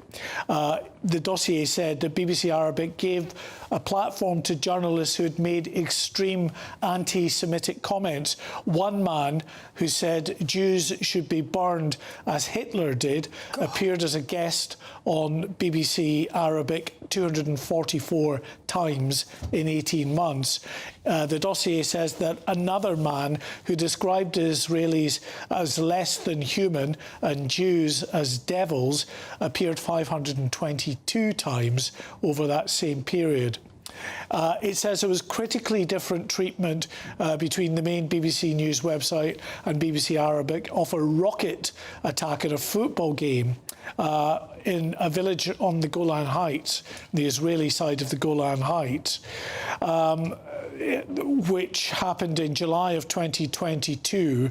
It claimed the lives of some 9 children who were playing football when this attack took place. Now, the English language version of the BBC website included a denial by the Lebanese terror group Hezbollah that said it was and said it wasn't responsible for the strike, but then added that it had been responsible for a number of similar attacks in that area. However, BBC Arabic made no mention of the other rocket attacks and gave greater prominence to the Hezbollah denial and made no reference to the deaths of the children. And then the next again day, BBC Arabic ran a story that apparently claimed that Israel had faked the attack. The dossier also said that they found that the BBC website had 19 separate stories about Israeli hostages. This is the main English language BBC website. However, the BBC Arabic website had no mention in any articles of the Israeli hostages. There were 4 articles critical about Hamas on the main BBC website, but on the BBC Arabic website, every article critical of Israel that appeared on the main website was replicated by BBC Arabic. So it had no critical pages or stories about Hamas, but every story that the main BBC website did that was critical of Israel did find its way onto the Arabic website. Of course, there was that bomb, wasn't it, that was a Hamas missile that backfired and then landed just near a hospital, and they couldn't appear to wait to say that it was Israel's fault. And even when sort of corrected, I think one of the bosses there said, well, he still stands by his reporting, which is absolutely absurd. Yeah, and there's another very concerning report that aired in April of 2024. The BBC reported on a mass grave at the Nasser Hospital and the Al-Shifa Hospital in Gaza, two mass graves at that location. And the inference from the reports was that, this is somehow the Israelis were involved in this. There was hands tied, there was bullets in the head, but yet it appears, according to the dossier, they may have been mass graves dug by Palestinians quite a bit earlier, that there was a previous BBC report that had been geolocated that had absolutely indicated that Palestinians were digging mass graves in these areas. Well, Mark White, thanks very much indeed for that update. We should say that a BBC spokesman has been in contact saying this.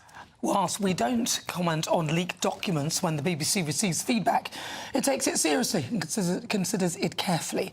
Michael Prescott is a former advisor to a board committee where differing views and opinions of our coverage are routinely discussed and debated.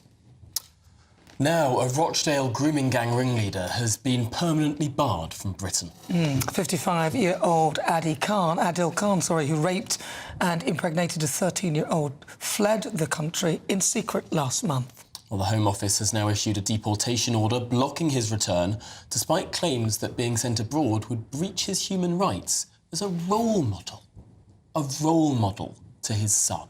Well, GBNews' national reporter Charlie Peters joins us now. Sounds absurd. Can you tell us more, Charlie? Well, Adil Khan and Kari Ralph are the two men who were convicted as being part of a Rochdale grooming gang in 2012, sentenced to around 8 years in prison. Adil Khan, for his part, was released after just 4 years. He's been fighting deportation since that conviction, and the state has always struggled to remove them both. They've relied on the European Convention for Human Rights to prevent their deportation. As you just said there, Tom, Adil Khan said that he would be a role model to his son and that removing him would be a problem in his culture for being able to engage and raise his son. A rapist role model. He was convicted of conspiracy of engaging a child to engage in sexual acts and also trafficking. The men not just abusing children in Rochdale, but further beyond the Greater Manchester borough as well, that town.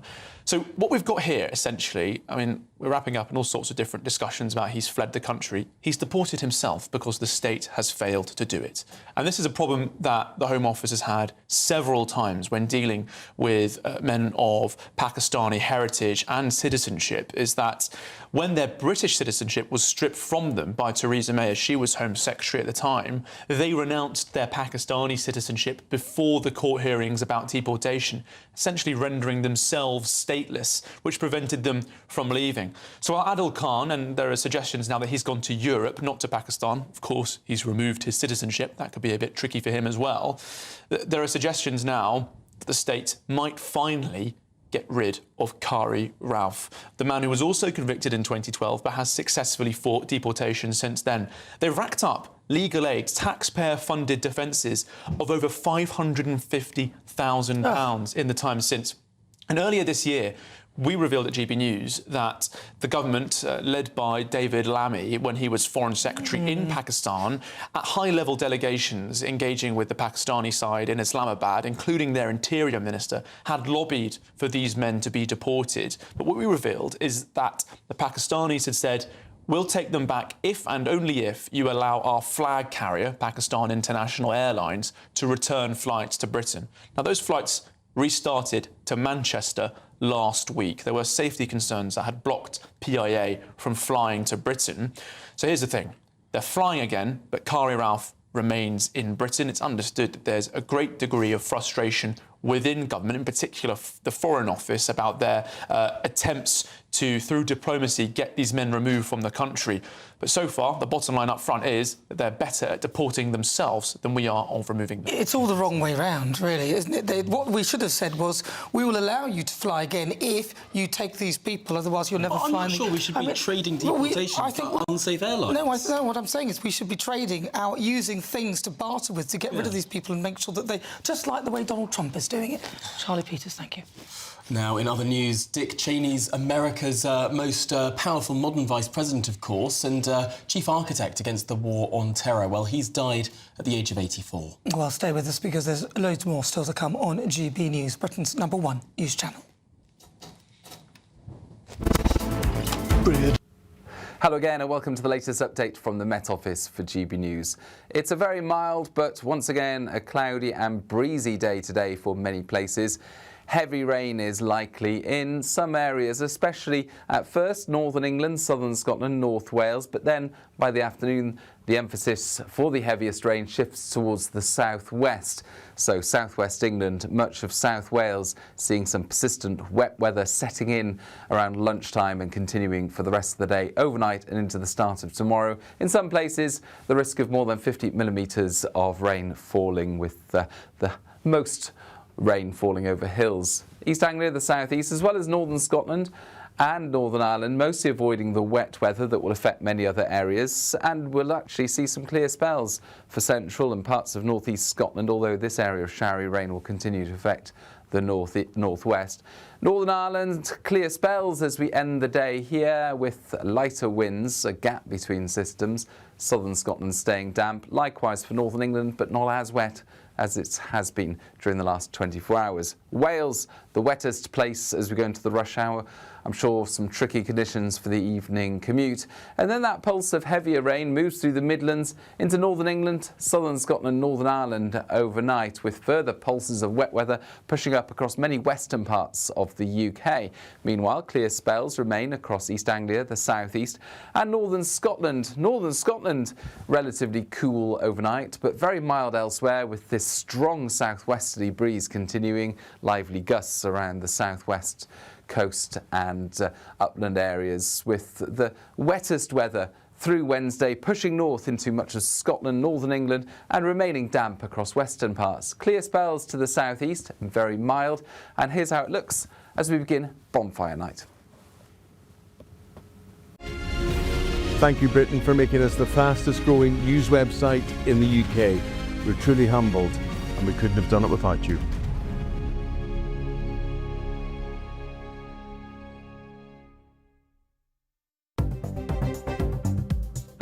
Good afternoon. This is the latest AI travel news from GBNews.com. There are several traffic disruptions to be aware of today. The M73 northbound junction 2A on-slip is closed due to scheduled maintenance work. Drivers should follow the clearly signed diversion and expect longer than normal journey times. Meanwhile, there was an earlier incident involving multiple vehicles on the M4 westbound at junction 44 near Lonlas, which has now been successfully cleared. On the trains, there is major disruption between Carlisle and Preston, affecting both Avanti West Coast and TransPennine Express services. For more travel news, go to gbnews.com.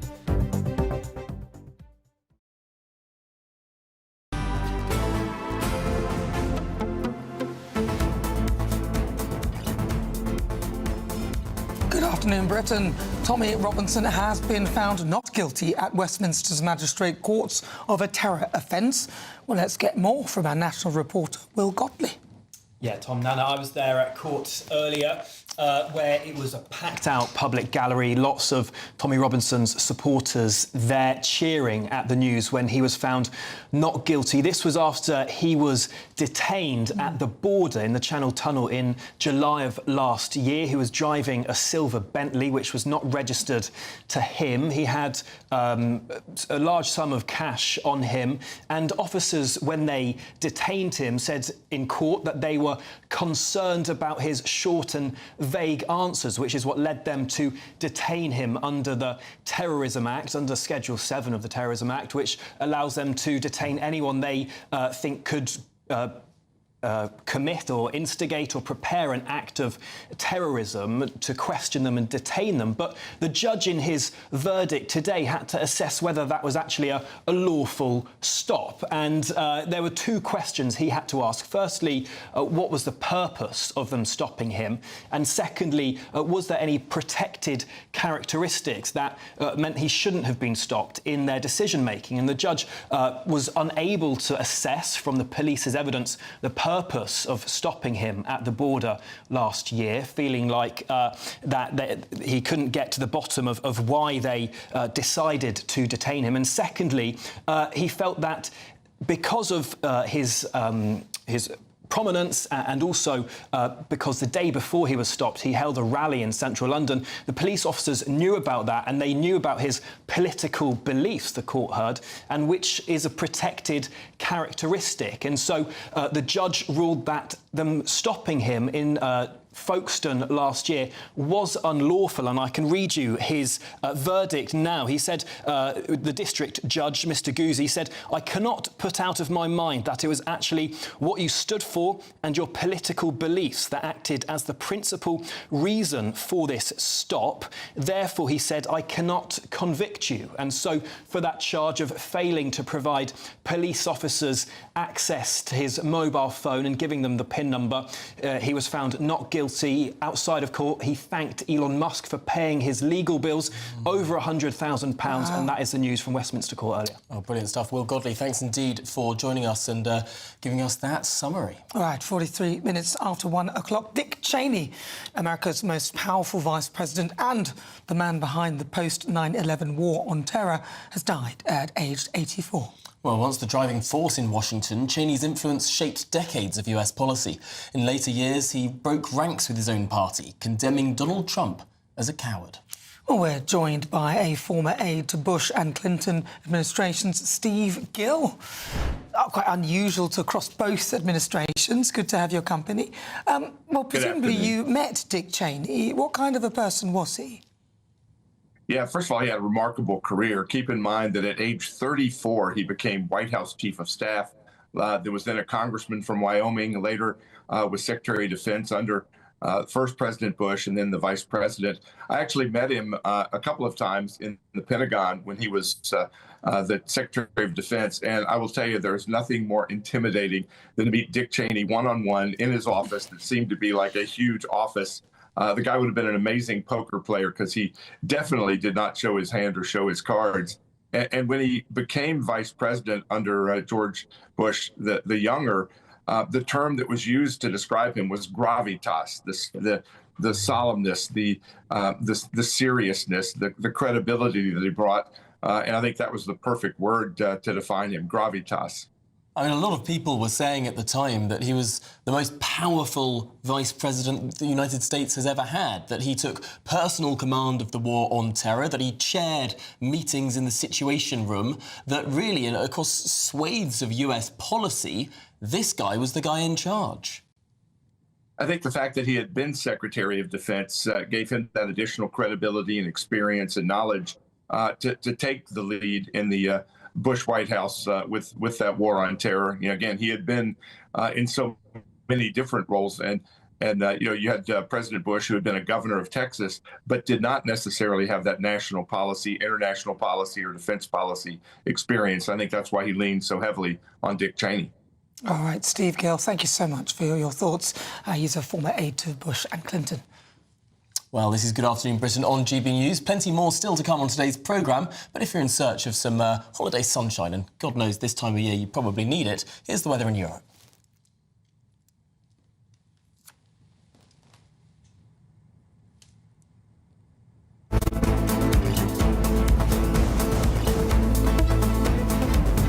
Travel Destinations Forecast.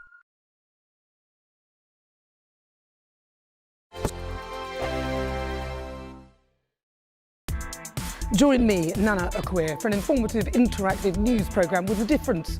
It's fun. No, he didn't say that, though. I'm so surprised. I think there's an element of truth to that. Join me from 3 p.m. every weekend, only on GB News, Britain's news channel. GB News Breakfast, every day from 6 a.m. The Sun reports the former Duke of York has been given 3 months to move out of Royal Lodge and take his 72 teddy bears with him. The Times also leads on the former Prince Andrew, claiming that he quit his fight to stay in Royal Lodge after losing the loyalty of his ex-wife. Telegraph says Sir Keir Starmer was under pressure from his own MPs to remove Andrew from the royal line of succession. And the Daily Mail claims the Prince and Princess of Wales. They're the ones who really pushed for Andrew to be ousted. And The Guardian, it's another Andrew one, I'm afraid, talking about the six-figure sum and annual stipend that he might be getting. Well, joining us to go through what's making the sense of this is writer and podcaster Lewis Oakley and Susan Holder, author and journalist.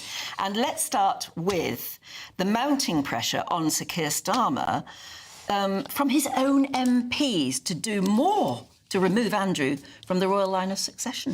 Don't waste your time. At the end of the day, the country is in a mess. We've got, poverty, we've got appalling rape convictions, we've got, cost of loan crisis. Focus on the real problems. This is so speculative and in the future it's done. Just What they leave should it. have done is when they got involved before, in 2013, when they did the Succession to the Crown Act, which changed you going in age, in gender order, it goes in age order, which actually doesn't make any difference to what's coming, because very cleverly, Kate had George, Charlotte, and then Louis. Very clever of her. But they didn't backdate it. If they'd backdated it, it would have gone to Anne, and Andrew would have been way, way, way, way down. And that's what they should have done, but they didn't, and there probably was no need to. But it always works out better for us as a country, doesn't it, than when we have a queen. So actually, we're very good with Queen. Elizabeth I, Victoria, Elizabeth II. GB News, the People's Channel. In the GB newsroom, we bring you the news as it happens. With our team of dedicated journalists across the UK, we're ready to keep you up to date with what's happening every half an hour, every single day. Bulletins here on GB News, the People's Channel, Britain's news channel. Britain was once the envy of the world. But look around. A nation that no longer knows what it is or where it's going. A country that's broken. How do we fix Britain? How do we bring it back? Friday night with Matt Goodwin at 8 p.m. Only on GB News.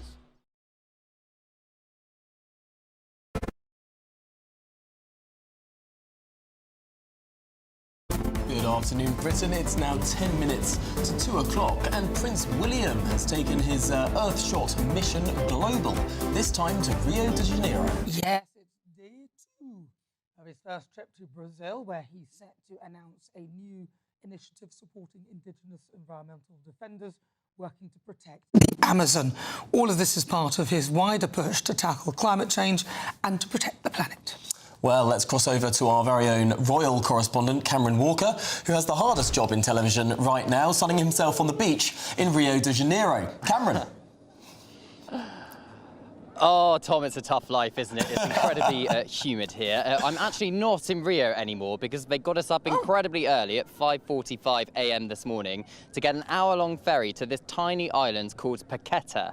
And it's really small. It's like going back in time a little bit because all the buildings are very old. There's not many cars around. There's lots of tuk-tuks, but incredibly humid and lots of mosquitoes. However, the view and scenery is spectacular. Having said that, of course, Prince William was turning up, which means it was a little bit of a special day for the island. And there were crowds of locals. Obviously, the Brazilian media had turned up in their tens and well, probably almost 100 Brazilian media, all in all, who were here as well, for their chance to glimpse the Prince of Wales. And he had turned up on this amazing kind of military boat. He'd been taken from the centre of Rio to here. He came up the steps, was greeted by incredible cheers from the crowds, and then he spent time working his way around, doing a bit of a walkabout with locals who were all incredibly ecstatic to see him. He got handed a baby at one point. A little boy called Marcel, who's 12 years old, gave him 2 paintings of Paqueta to take back with him to Kensington Palace and back home as well. So it really was a very wholesome atmosphere, I would say, here in Rio. A far cry for what I suspect the Prince of Wales was dealing with last week when it came to his uncle, Prince Andrew. But of course, the whole point of him coming here to Brazil fundamentally is his Earthshot Prize, trying to find solutions to repair the planet over the next decade or so, up until 2030. He doesn't want to kind of scaremonger. He really wants to get away from a doom and gloom climate stuff. So he's trying to find solutions instead. And he was learning about, from a local community and from a local priest here, the kind of challenges that communities like Paqueta face, particularly around water pollution here as well. But later on this afternoon is at the United for Wildlife Summit. But last night was incredible because we got to watch him play a game of beach volleyball. He took off his shoes and socks on the sand of Copacabana Beach, the world-famous Copacabana Beach, and got really stuck into it. At one point, I thought he was going to hit a ball in my direction, but luckily he didn't. He was really getting stuck into it, rolling around on the sand, diving onto the sand, and his team won. So he was incredibly happy. He told them that he could have played all day, and he also got a demonstration from lifeguards about how they go about saving people from the very choppy waters of Copacabana Beach. So it was a very good day for the Prince, and it appears he's raring to go for day 2 as well. This is an absolutely... It's really interesting, actually, to see Prince William in his element, obviously using the Earthshot Prize as a sort of, perhaps a sort of proto-kingship. I don't know, sort of an internship, really. Sort of one day he will be king, but he gets to do the sort of runway towards that through the element of environmental protection. You've said a little bit about how the Brazilian media has been responding to him. How have the crowds there, the locals, been responding to him? Does he carry the same weight, for want of a better word, majesty, that he does in some eyes in the United Kingdom? Well, he certainly does, Tom, and I think it's quite telling, actually. I think it's quite easy, perhaps, in the UK to sometimes get a bit complacent about having a royal family, but that soft power that they command, particularly when they're abroad, I think could be a reminder to some people about how the royal family really helps promote Brands Britain on the world stage. And you mentioned, of course, that William is the future king, and I think that's very obvious that he is because he is clearly representing his father at the COP30 climate conference in Belém. But the Prime Minister is flying out to Rio tomorrow, the first UK Prime Minister to do so, to join the future king at his Earthshot Prize Awards. And it's not only about the environment for Prince William, because yesterday was all about the welcome to Brazil, welcome to Rio. It's his first official visits to the country, and he was ceremonially handed the keys to the city by the mayor of Rio de Janeiro, and he told Prince William that this is your city for the next 3 days. And it is that soft power element. You can't imagine Prime Minister Sir Keir Starmer being handed the keys to the city of Rio, but you can imagine Prince William, and the reception that William got from locals. He clearly has that global appeal and that global fame, something which Prime Ministers can only dream of. And you look at the opinion polls in the United Kingdom as well.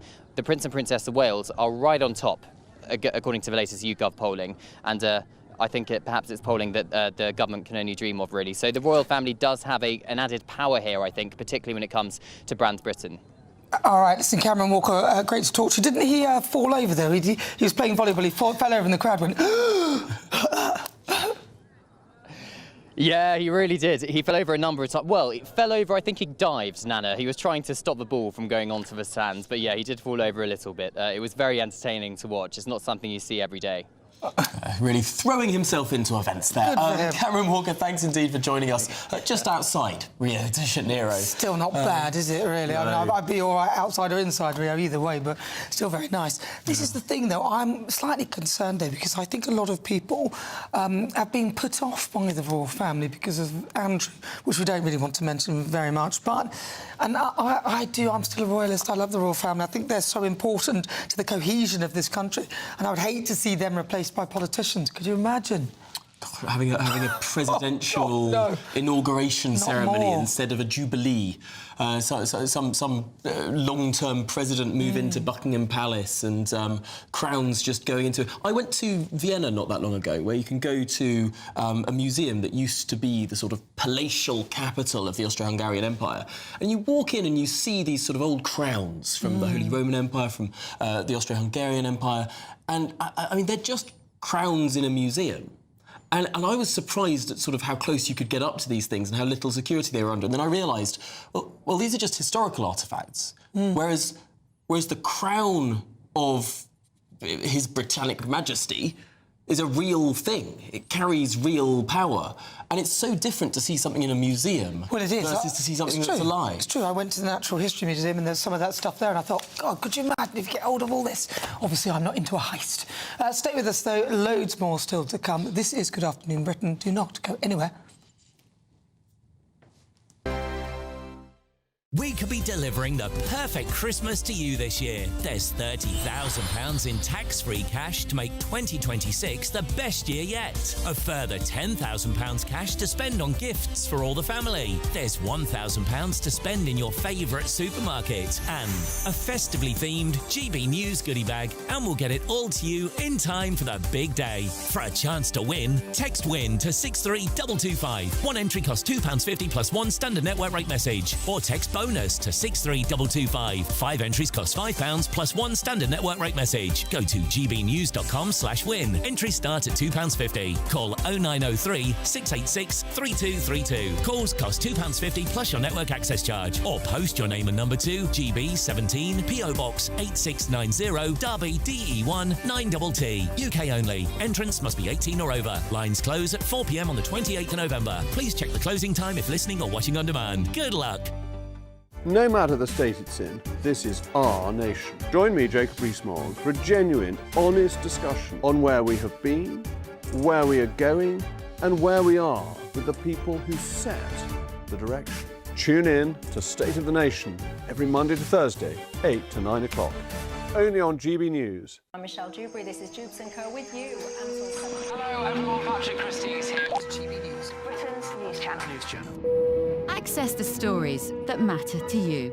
Take the GB News family with you on any device. And as long as you have an internet connection. Tune in to GB News, anywhere on the planet or beyond. GB News, the People's Channel, Britain's news channel. Britain deserves a newsroom that puts the facts and your voice first. Well, and that's what you get on GB News. Lively debates, lively conversations. And we're not afraid to hold power to account. And each other. So join me, Andrew Pearce. And me, Miriam Gates, for Britain's Newsroom, weekdays from 9:30 on GB News. Bold. They are under no illusion. Ray, Are you a human trafficker? boundless. I've had enough of the nonsense, and I'm not afraid to say it.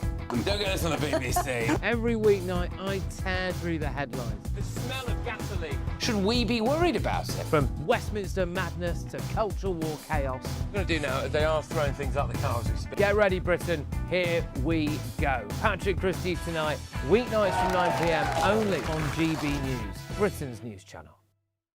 At GB News, we love to hear from you, our loyal community. So drop us a line at gbnews.com/yoursay. There you can talk to each other and also to the presenters live on air. gbnews.com/yoursay, because GB News is your channel, Britain's news channel.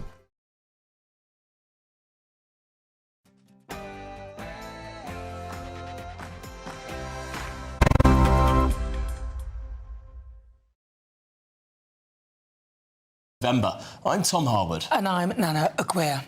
Well, breaking news from the last hour. A leaked dossier has accused the BBC's Arabic service of minimising Israeli suffering in its coverage of the war in Gaza.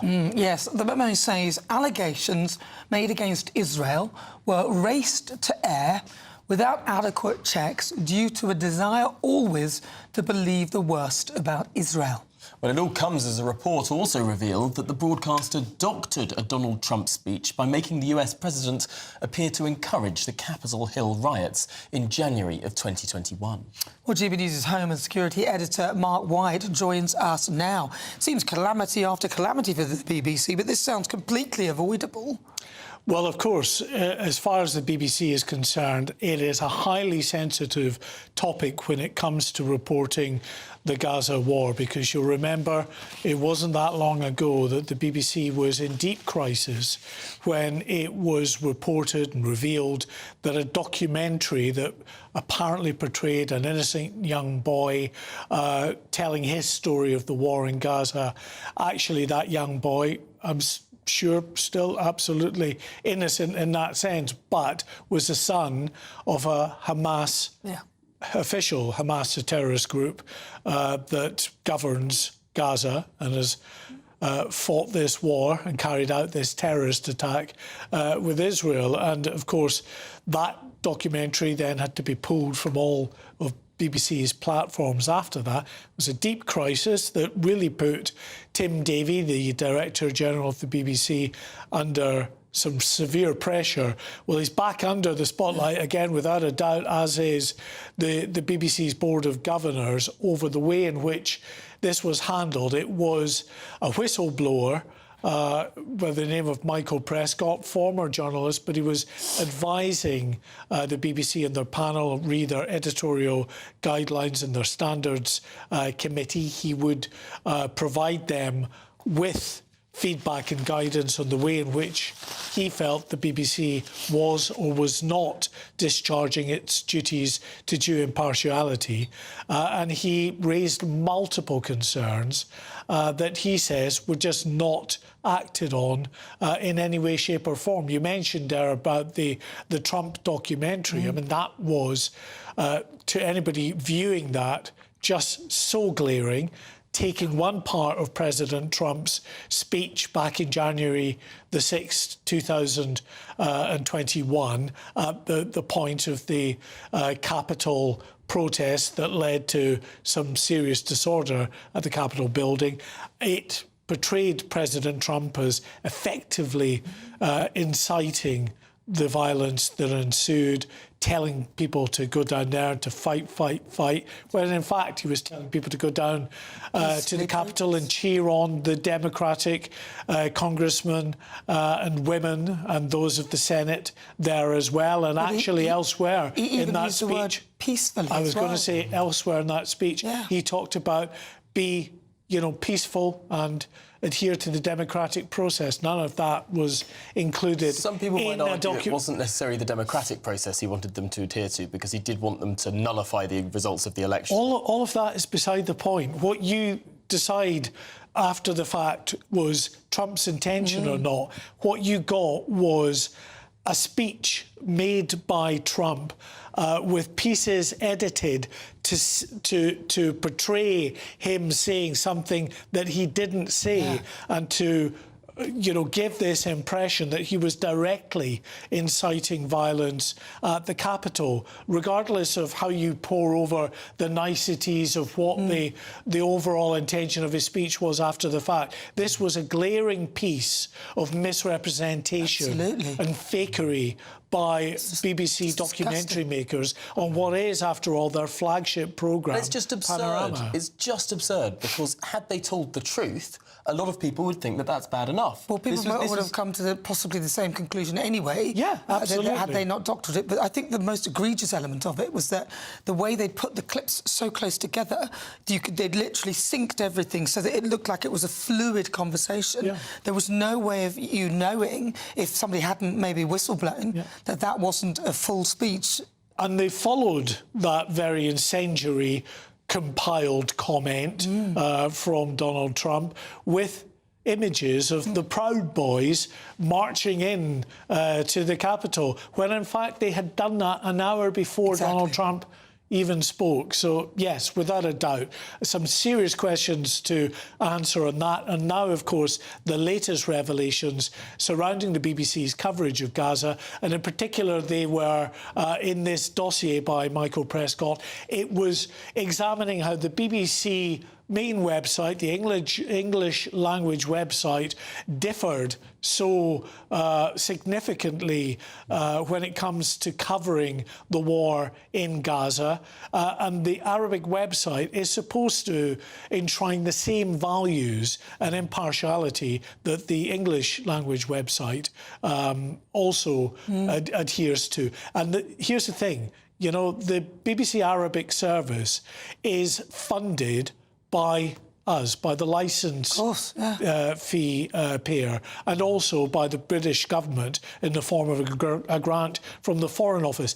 And it's seen as a vital part of Britain's soft power, because it's trumpeted by our politicians and, of course, by the BBC itself as a way of, enshrining our values and putting that truthful, measured message out to the rest of the world. But here, as this dossier says, there are multiple examples of the way in which this is being manipulated to show Israel as the aggressor, to minimise the casualties that have been inflicted on Israel, and to absolutely take at face value a lot of the claims that have been made by a terrorist group, Hamas, that runs the health service there, the civil ministries there.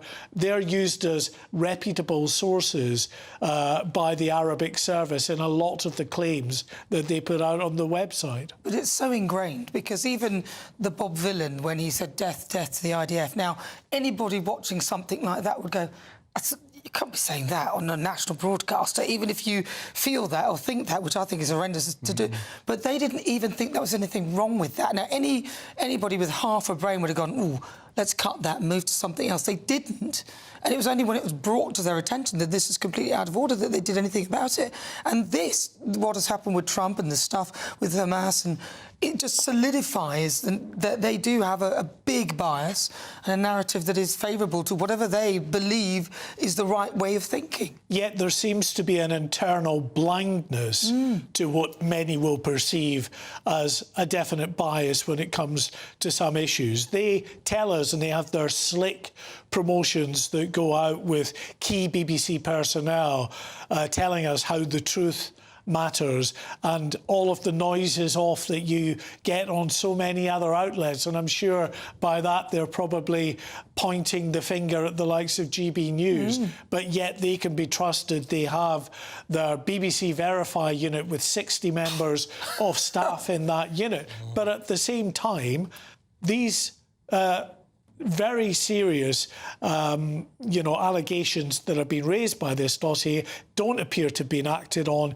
in any meaningful way. Now the Telegraph has got a hold of it, it's pushing them out, and there are calls from key politicians, former Prime Minister Boris Johnson, Suella Braverman and others, who are saying, look, really serious questions to be answered here, and heads must roll, and pointing the finger at the likes of Tim Davie as well. Sorry, I just sneak one in. Ofcom, what are they saying? Are they saying anything at all? Nothing that I've seen, but it's a really murky area here. While we're governed by Ofcom, and they are very quick to intervene if they see this channel as they would see it erring in any way. When it comes to the BBC, there's self-governance that's in place initially, so they get a bit of leeway to try to ensure that they are self-governing, that issues are dealt with. Only when it's seen that that is not happening does Ofcom, it seems,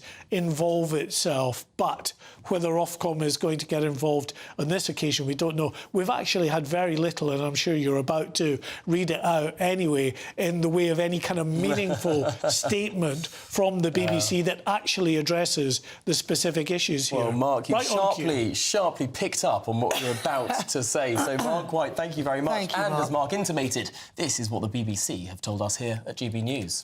Whilst we don't comment on leaked documents when the BBC receives feedback, it takes it seriously and considers it carefully. Michael Prescott is a former advisor to a board committee where differing views and opinions of our coverage are routinely discussed and debated. Well, in other news, this morning the Chancellor, Rachel Reeves, in her words, set the context for the widely anticipated tax rises in the budget by listing the challenges facing the UK economy. Well, let's get the latest now with GB News' political correspondent, Catherine Foster. Catherine, so tell us more about this speech this morning.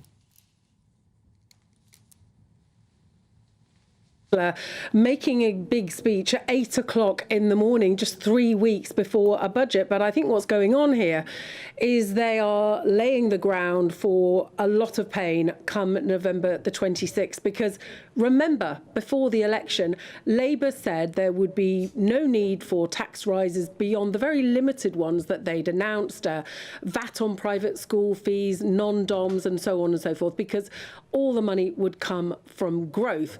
Then last autumn, they needed to fill, they said, a £22 billion black hole, which they said was the Conservatives' fault. And yet here we are a year later with another massive fiscal black hole of 30 billion or more, and very, very big problems for the Chancellor. Now, her argument is look, we had a terrible inheritance. She laid a lot of blame at the Conservatives' door. She accused them of putting political expediency above the national interest. And it is true that since the financial crisis, our economy hasn't done well. It's been pretty flat. Growth has been quite anemic. Productivity has been terrible. And she also said, look, you know, we've got a changed picture globally, war still going on in Ukraine, the cost of upping defence spending. Also, Trump and the tariffs have made things trickier. So saying the picture is difficult, everybody is going to have to do their bit. Now, they used to say, didn't they, they wouldn't put up taxes on working people, but it sounds very much like, given they're saying they're not going to be bringing in big cuts or going back to austerity, we are looking at a lot of tax rises and potentially a couple of p on income tax. They didn't want to raise income tax, national insurance or VAT, but they raised the vast majority of tax. So it's very difficult to get large sums of money without going to one of those. So I think the ground is being prepared. Kemi Badenoch gave a speech just an hour or so later. I went to that and I put to her that perhaps some of the blame was due at the Tories' door for sort of 14 years that they'd had in power. She absolutely dismissed that. She described Rachel Reeves' speech as being one long waffle bomb and that they had blamed everybody except themselves. She says that the Conservatives have come up with £47 billion of savings. They're going to cut back the welfare bill significantly, they say. Of course, they didn't do it while they were in power. They talk about getting Britain not working and getting people back to work, especially young people, because there's so many now not in education, not of employment, not in training, many of whom sat at home struggling with mental health conditions. She talked about raising the bar for that, more apprenticeships and so on and so forth. She also took a pop at Nigel Farage, who yesterday junked quite a lot of their very eye-catching pledges that they'd had before the last election, now sounding much more cautious, and she was quite dismissive of them. She basically said, well, the difference is that Reform promise everything, you know, and then when they find out that they can't deliver it, they have to change their mind, whereas she says the Conservatives don't make promises unless they can keep them. They have, of course, promised to abolish stamp duty and to abolish business rates, but the problem is, of course, they're languishing in the polls. People were very cross with them and they booted them out, and that's largely why Labour got such a huge majority. Are they really listening to the Conservatives yet? Much less have they forgiven them. OK, well, Catherine Foster, political correspondent here at GBNews, of course, thank you very much indeed for that analysis. Testing times ahead. It is, isn't it? And I suspect Nigel Farage has been one of the reasons why politicians are now feeling they need to speak, because he keeps holding press conferences, even though they're leading the polls, but they've the fewest MPs of all the main parties. But every time he speaks, the narrative becomes Nigel Farage. So I think he's now whipping them into action. It is interesting, I think, because they it wouldn't be feels a bit talking like about we're in a that. general election campaign. It does, doesn't it? You've got morning briefings and press conferences from the Labour Party, the Tories and Reform, in a way that you'd normally expect during the short campaign of a general election. And yet, here we are. What is it, November? I think no election in sight until May. I think it's great, although Rachel Reeves did not take a question, though, did she, from GBNews, which I think, seeing as we're the #1 news channel, I think she needs to explain why that was. Well, joining us now is the Chief Economic Advisor at the Centre for Economic and Business Research, Vicky Price. Vicky, it seems like the Chancellor is rolling the pitch, is buttering the country up for what is expected to be a really heavy tax-rising budget. Is there a chance that she's trying to make things seem worse than they are, so when she only raises half the taxes we expect, we'll all thank her? It's possible. That's been done many times before, of course. So you try it out and then you worry everyone and then you say, people have been telling me I should be doing this, that and the other, but I'm not going to. Or if I do, I'll do a little bit of it. And you're absolutely right. There could be a possibility of doing that. The only problem with this is that there is a long-standing problem.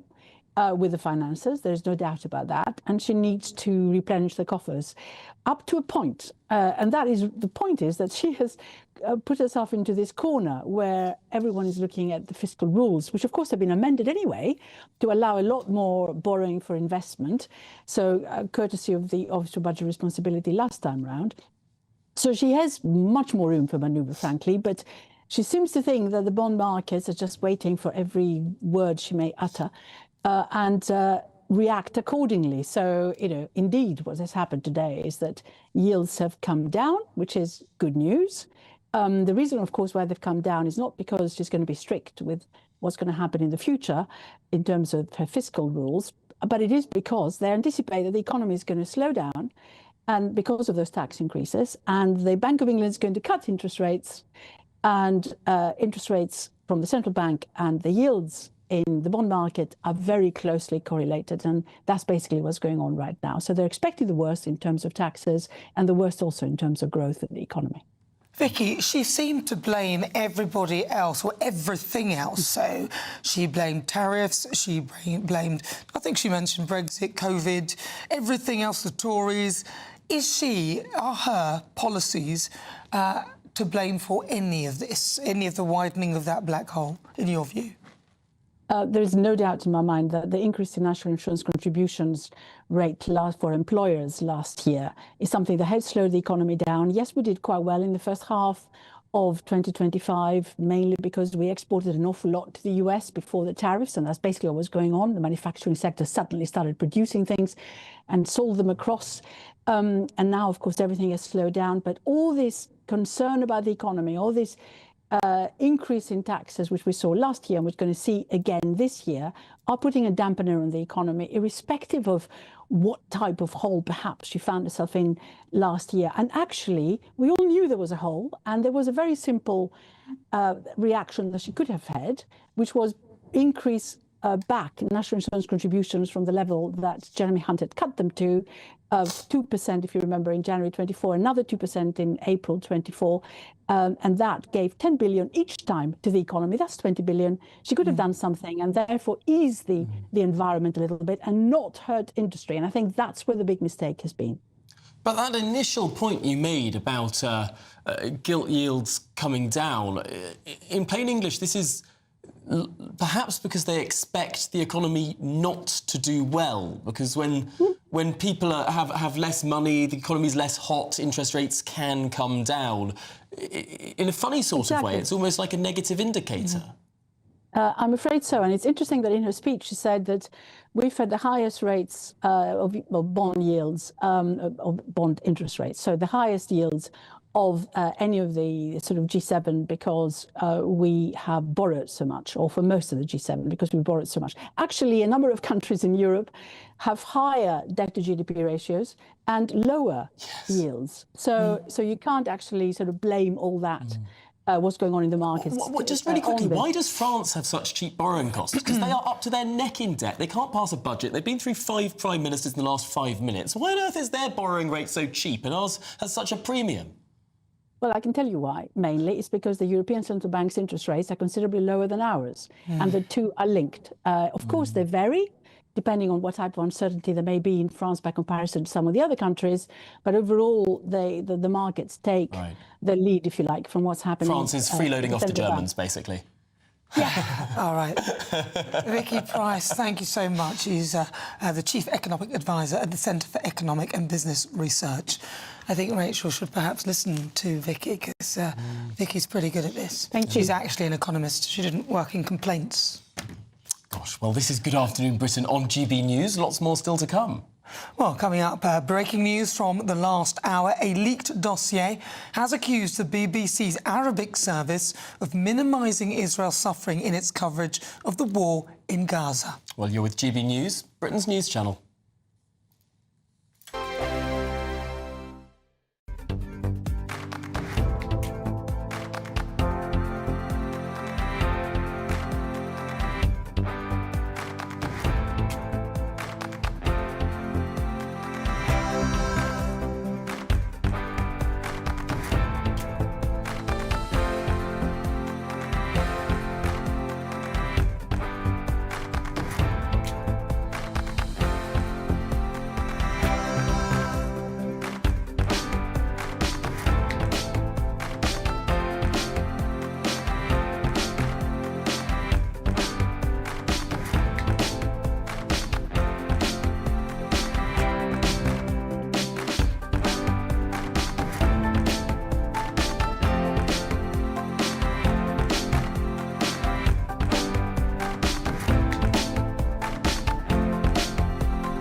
Hi, I'm Michelle Dewberry, and my show is your opportunity to cut through all the noise and dive in headfirst to some robust debates. Ideas clash. Situation, isn't it? Because the failure is... You're deliberately avoiding my point. Nothing's held back. And if you think this is the end of it, wait for more. And we do not shy away from the difficult stuff. Sometimes I want to shake people and say, if only you understood. So join me on Jubes and Co weeknights at 6 p.m, only on GB News, Britain's news channel. Mornings don't have to be tiresome, especially if you have the right company. Wake up to news as it happens, opinion and debate, and of course, a little bit of entertainment too. Because when the kettle's on, we're on. That's Breakfast on GB News, a show worth waking up for. Every morning from 6 a.m. Only on the People's Channel, Britain's news channel. We'll spread the news, you spread the word. From the school run to the home run, watch a new show for all of Britain. He can say whatever he wants. A straight-talking show where all voices are heard. And, you know, when are we going to stop talking about smashing the gangs and actually do it? With the stories that matter from every part of our country. There's a bit of a crash landing there for your Chancellor. Bold, fearless and standing up for you. That's me, Martin Daubney, 3 p.m. till 6 p.m, weekdays, here only on GB News. The People's Channel, Britain's news channel.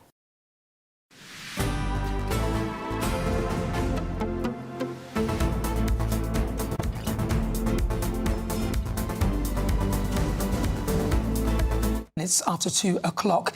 Now, a leaked dossier has accused the BBC's Arabic service of minimising Israeli suffering in its coverage of the war in Gaza. Well, the memo says allegations were raced to air without adequate checks due to a desire always to believe the worst about Israel. Now, all of this comes as a report also revealed that the broadcaster doctored a Donald Trump speech by making the US president appear to encourage the Capitol Hill riots. Well, is the BBC institutionally biased? Is there anything we can do? Well, we're now joined by the former political editor of The Sun, Trevor Kavanagh, and the former BBC journalist, Matthew Stadlen. OK, Matthew, we're going to start with you. Let's hear a defence of the BBC.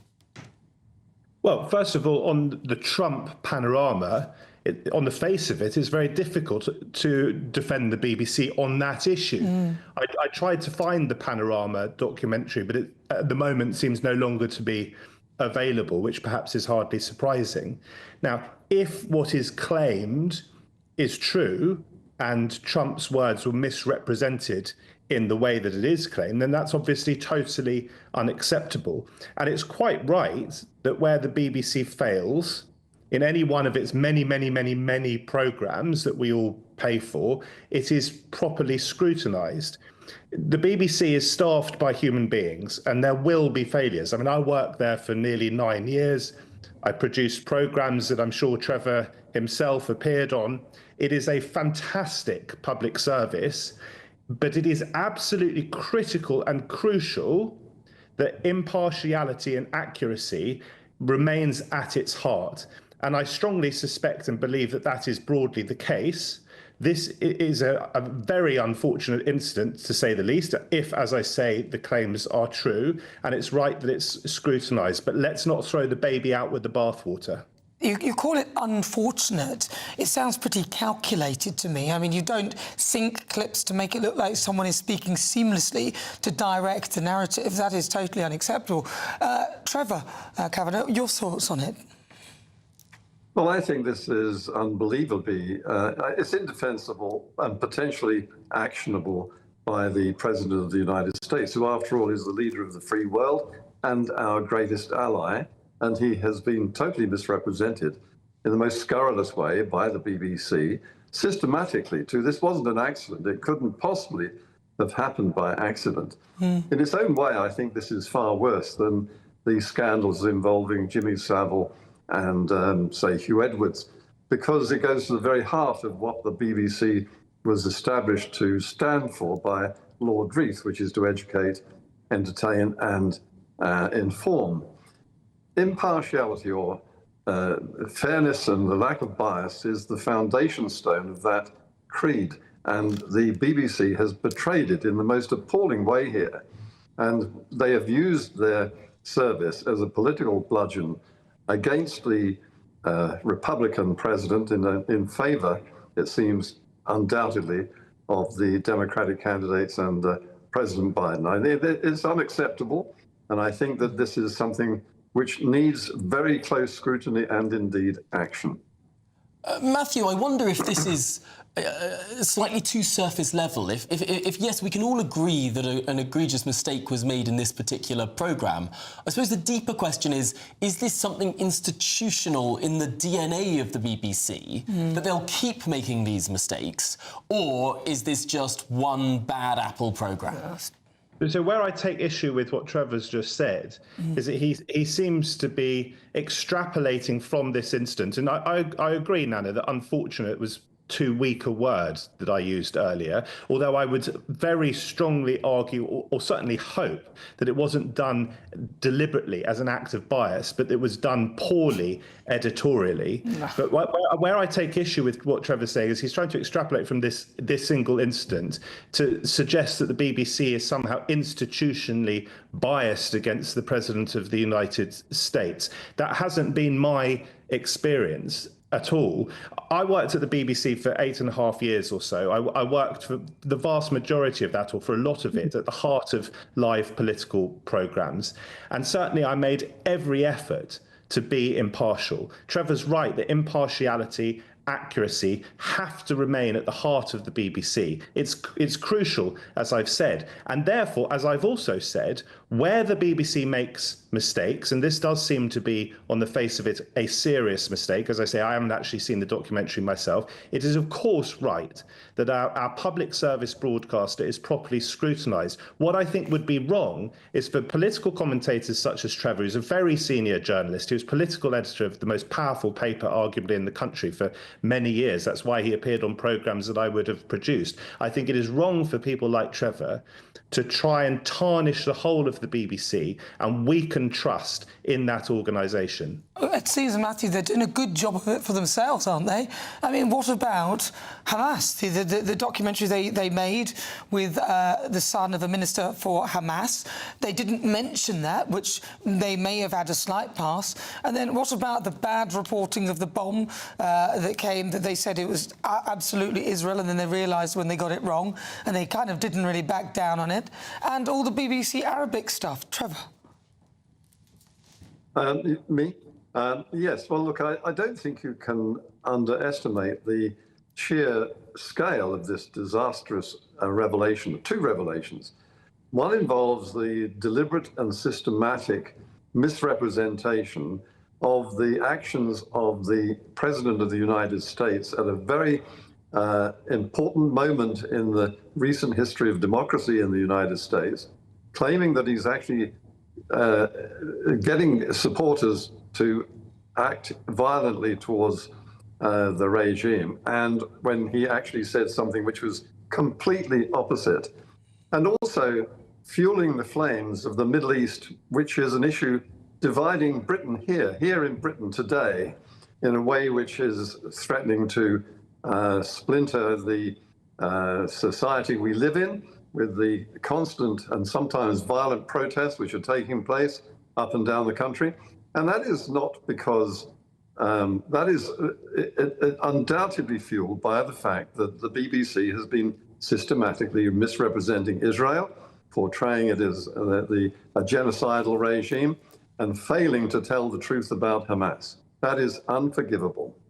Sorry, just to come back very quickly, guys. You've done it again, Trevor. You've described this incident around Panorama, which, as I've repeatedly said, if it is correct, what is alleged to have happened, that is inexcusable and obviously should be scrutinised and called out. But you have leapt from that to say that this is systematic within the BBC as some sort of systematic attack on Trump. And I don't believe that is the case. On the issue of Gaza, and on the issue specifically of BBC Arabic, I've only seen this relatively breaking story just before we came on air, so it's difficult for me to comment too extensively. I'm also not a consumer, as you might expect, of BBC Arabic. If there is an issue with BBC Arabic, which I believe is partly funded by the Foreign Office, by the way, then obviously that needs to be sorted out root and branch. But more generally on the question of Israel and Palestine, For years and years and years, probably since the conflicts between Palestinians and Israelis began, the BBC has been criticised by both, in inverted commas, sides. You'll get people who are very sympathetic to the Palestinian side saying that it's biased against Israel, and people who are sympathetic to the Israeli side who say it's biased against the Palestinians. Whichever way round, I may have confused it. My point is the BBC gets attacked from both sides, and that might mean that it's doing a pretty decent job. Well, not really, because this was a dossier, wasn't it, that highlighted lots of inconsistencies that had been put to the management at the BBC, which had been ignored. So, you know, it's not a one-off. And what you're talking about is, what you're talking about is you're saying that some people on both sides have complained, and so therefore, you know. But what we're highlighting is a dossier that actually proves that these things were brought to their attention and they did nothing about it, Matthew. And I think we need to hear more from senior BBC management than I think we've so far heard. I think we've heard perhaps from the BBC press team so far to say that they don't comment on leaks. This is a serious issue, what's happened in that Trump panorama, as again, on the face of it. And the accusations or allegations against BBC Arabic, again, if they are confirmed, and I haven't had a chance properly to look at them, that is also extremely serious, and it affects the BBC's reputation around the world. And I suggest you have a look at that, Matthew. We need to have I think you should have a look at that. We need to have senior BBC management looking into that and responding to it. But overall, in terms of our consumption of the BBC in this country, I think they try very, very hard, at least they should be, to be impartial and accurate. OK, well, Matthew, we started with you. Let's have a final word to Trevor Kavanagh to round off this debate. Well, this attempt to see equivalence in almost everything, which is the attitude of the left whenever it's levelled in an accusation is levelled in their direction. We have now two documented examples of BBC flagrant bias and indeed lies. There's no two ways about it. We are seeing the distortion of truth here by the BBC and its employees. And I think that this is by a man who I know. Michael Prescott used to be the political editor of the Sunday Times, and he is a man of absolutely total integrity. So I believe every word that's been put on paper here, all of which has been referred, as Matthew suggests it should be, to the most senior figures in the BBC, including the chairman, to no avail. And that is why it has been leaked by someone within the BBC or elsewhere in government, because nothing is being done. And I think that the danger is that we're just looking at two things at the moment, but you could argue that if there were an inquiry into the BBC's handling of news coverage of, say, Reform or the Conservative Party, as opposed to its coverage of Labour as it came to power, much less questioning of Labour in office than it was of the Conservatives in office. And I think that you would find almost identical evidence of partiality, partisanship on the part of an organisation which receives £4 billion a year of public money. And I think there may well be a reaction against that by those who fund that enormous sum of money.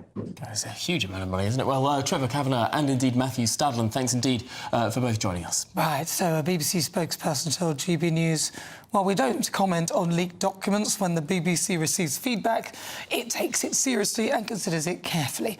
Michael Prescott is a former advisor to a board committee where differing views and opinions of our coverage are routinely discussed and debated. Well, there's lots more coming up on today's programme, including the Rochdale grooming gang ringleader who raped and impregnated a 13-year-old girl has been permanently barred from Britain. Well, all that and more to come. You're with GB News, Britain's news channel. Hello again and welcome to the latest update from the Met Office for GB News. It's a very mild but once again a cloudy and breezy day today for many places. Heavy rain is likely in some areas, especially at first northern England, southern Scotland, North Wales, but then by the afternoon the emphasis for the heaviest rain shifts towards the southwest. So southwest England, much of South Wales seeing some persistent wet weather setting in around lunchtime and continuing for the rest of the day, overnight and into the start of tomorrow. In some places the risk of more than 50 millimetres of rain falling, with the most rain falling over hills East Anglia, the southeast, as well as northern Scotland and Northern Ireland, mostly avoiding the wet weather that will affect many other areas, and we'll actually see some clear spells for central and parts of northeast Scotland, although this area of showery rain will continue to affect the northwest. Northern Ireland, clear spells as we end the day here with lighter winds, a gap between systems. Southern Scotland staying damp, likewise for Northern England, but not as wet as it has been during the last 24 hours. Wales, the wettest place as we go into the rush hour. I'm sure some tricky conditions for the evening commute. And then that pulse of heavier rain moves through the Midlands into Northern England, Southern Scotland, Northern Ireland overnight, with further pulses of wet weather pushing up across many western parts of the UK. Meanwhile, clear spells remain across East Anglia, the southeast, and Northern Scotland. Northern Scotland, relatively cool overnight, but very mild elsewhere, with this strong southwesterly breeze continuing, lively gusts around the southwest coast and upland areas, with the wettest weather through Wednesday pushing north into much of Scotland, Northern England, and remaining damp across western parts. Clear spells to the southeast and very mild. And here's how it looks as we begin bonfire night. Thank you, Britain, for helping us reach 8 million followers across social media. Thank you for making us a part of your daily life.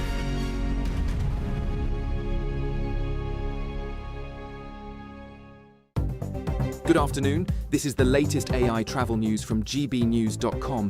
The M73 northbound junction 2 Aon slip remains closed due to planned maintenance. Motorists should follow the signed diversion and anticipate extended journey durations.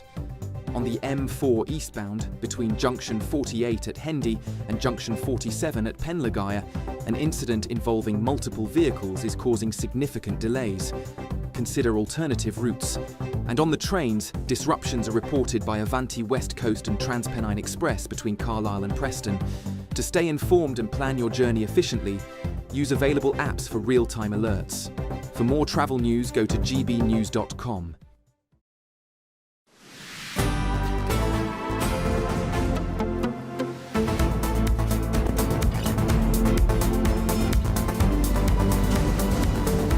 (2:39). Now, a Rochdale grooming gang ringleader has been permanently barred from Britain.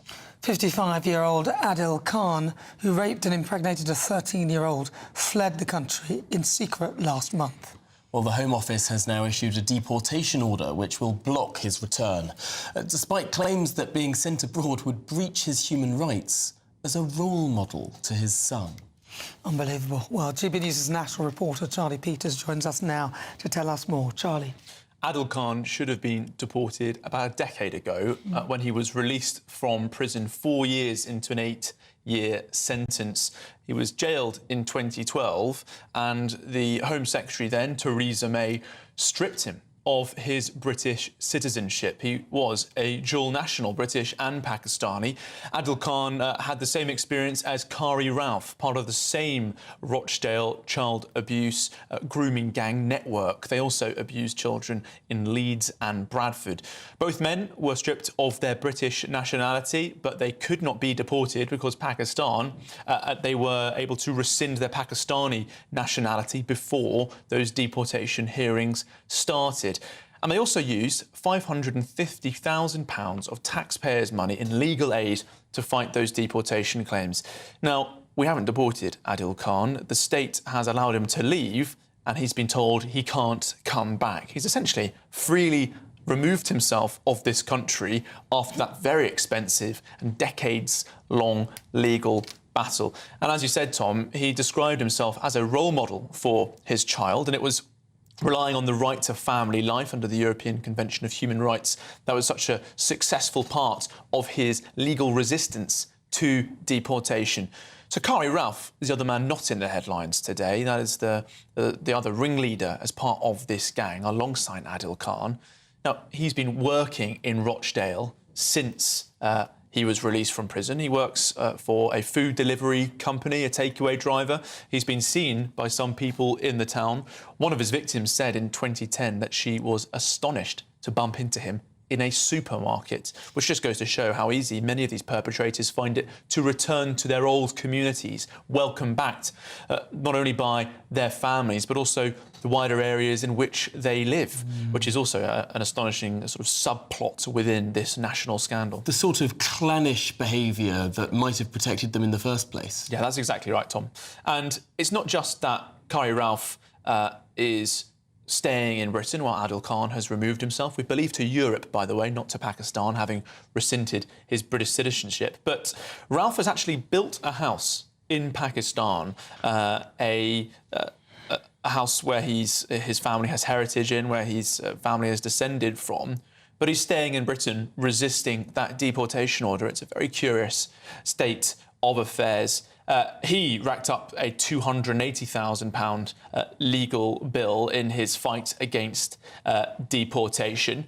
So why are these two men still here? Well, Pakistan doesn't want them back, and the British state has been accused of not using the powers it has sufficiently to force them to take back those perpetrators. Because, of course, there are many other men with Pakistani heritage who've not been deported, even if they've got nationality, because the Interior Ministry in Islamabad is very hesitant to accept one. We had a source within the Foreign Office who was close to diplomacy between the two countries earlier this year, who said that in Pakistan, the view is if we accept one, we'll have to accept many. We'd set a precedent in Pakistan that they absolutely do not want. We also revealed earlier this year that part of the negotiations around the deportation of these two men also centred around the flag carrier of Pakistan, Pakistan International Airlines. Now, for about 5 years, it was unable to fly to Britain due to safety concerns. We were told that in Islamabad, the Pakistani delegation said, we'll take back these men if you allow our flights to return to Britain. Well, they started flying to Manchester last week, but only one has left the country of his own volition, not through deportation. Extraordinary. I don't know why we pay the legal aid for these people. I just don't get it. I wouldn't get legal aid. You wouldn't get it. You wouldn't get it, Charlie. Well, Charlie, thanks indeed for bringing us all of those updates. Now, in other news, a week in and the government's asylum housing plan is already running into trouble. Yes, Cameron Barracks in Inverness, which was meant to hold 300 people, has been deemed unsafe, with asbestos now being removed from the site. Well, GBNews Scotland reporter Tony Maguire joins us live from Inverness with more. Tony. I mean, this is really a story that I think has left jaws lying on the floor over the last week. Inverness found out last week that 300 men would be moved into the Cameron Barracks here in Inverness. Now, the Home Office pitched this as a barracks that was on the outskirts of Inverness, but actually it's surrounded by residential zones on 3 sides, and on 2 of those sides there's a high school and a primary school, with a 3rd school even within a mile. Now, understandably, this has left some people feeling slightly uneasy that this news has just landed on their lap. These men were supposed to be moved in beginning the end of this month, but as you mentioned there, they've found asbestos and hazardous materials, and that contract to remove that isn't going to start until January. So there's a bit of a question over when that will actually begin moving migrants in, and that was supposed to be a phased intake over 12 months. But this is at least some bit of news for the 10,000 people here who signed a petition asking the Home Office to put a stop to this, or at least delay. The people of Inverness that we've spoke to today are furious, actually, that they at no point really were consulted, and that, as far as they knew, their council and the Scottish Government weren't told either. Now, we know that the Scottish Government has known since about the middle of September, because Shirley-Ann Somerville, the Cabinet Secretary, has written to the Home Office asking for further clarifications, and indeed she met with the Cabinet Secretary for Immigration today, and she again really kind of voiced her discontent at the lack of information, and really the number of questions facing the people that live here about the future of this site is left unknown. All right, Tony Maguire, thank you very much. He's there in Inverness. It's just shocking, isn't it, honestly? I don't know. I mean, they didn't really look after the people in the barracks if there's potentially asbestos in them, so what about our service personnel? It seems that asylum seekers get higher quality residential areas than the rest of us. Well, this is Good Afternoon Britain on GB News, but there's plenty more to come. Yes, Dick Cheney, America's most powerful modern vice president and chief architect of the war on terror, has died at the age of 84. Well, you're with GB News, Britain's #1 news channel. Westminster's full of talk, but out here, it's the real world. Am I allowed to talk now? No, that's it. This is where it matters, real people and real lives. That's what politics is all about. In fact, has Trump made a good start? No. Straight answers, no spin, and just a couple of pints. How many fingers have I got up? About 10. So join me for Lee Anderson's Real World every Friday at 7 p.m, only on GB News. The People's Channel, Britain's news channel. You want to know what's really going on in the corridors of power? Labour don't know what to do with you half the time, and that makes you quite lethal in the chamber. Get behind the headlines with Chopper's Political Podcast. Join me, Christopher Hope, as I sit down with the great and the good of British politics. We'll see where this ruling takes us. These are the stories shaping our nation. Chopper's Political Podcast, available now on all platforms. Listen in and stay ahead. Decisions made in Washington aren't just shaping America, they're shaping Britain too. From migration to global security, from crime to health. Whatever happens in the White House today will be felt in your town or city tomorrow. That's why The Late Show is live from Washington, D.C. Cutting through the politics to show you what it all means for Britain. The Late Show live every night at midnight. Only on GB News, Britain's news channel. Exciting news. Every Friday, my Patrick Christie's Tonight Show is going to have a twist to it. We're welcoming some special guests. You. That's right, on Fridays I'm going to be doing my show in front of a live studio audience because this show is about you and what you have to say. It's going to be the same big debates, same big topics, same big opinions. But every Friday night at 9 p.m, you are invited to come on down to Patrick Christie's Tonight to be a part of the action. Only on GB News, the People's Channel, Britain's news channel. At GB News, we love to hear from you, our loyal community. So drop us a line at gbnews.com/your say. There you can talk to each other and also to the presenters live on air. gbnews.com/your say, because GB News is your channel, Britain's news channel. Join me, Nana Akua, for an informative, interactive news programme with a difference. It's fun. No, he didn't say that, Dave. I'm so surprised. I think there's an element of truth to that. Join me from 3 p.m. every weekend, only on GB News, Britain's news channel. In the GB Newsroom, we bring you the news as it happens. With our team of dedicated journalists across the UK, we're ready to keep you up to date with what's happening every half an hour, every single day. Bulletins here on GB News, the People's Channel, Britain's news channel.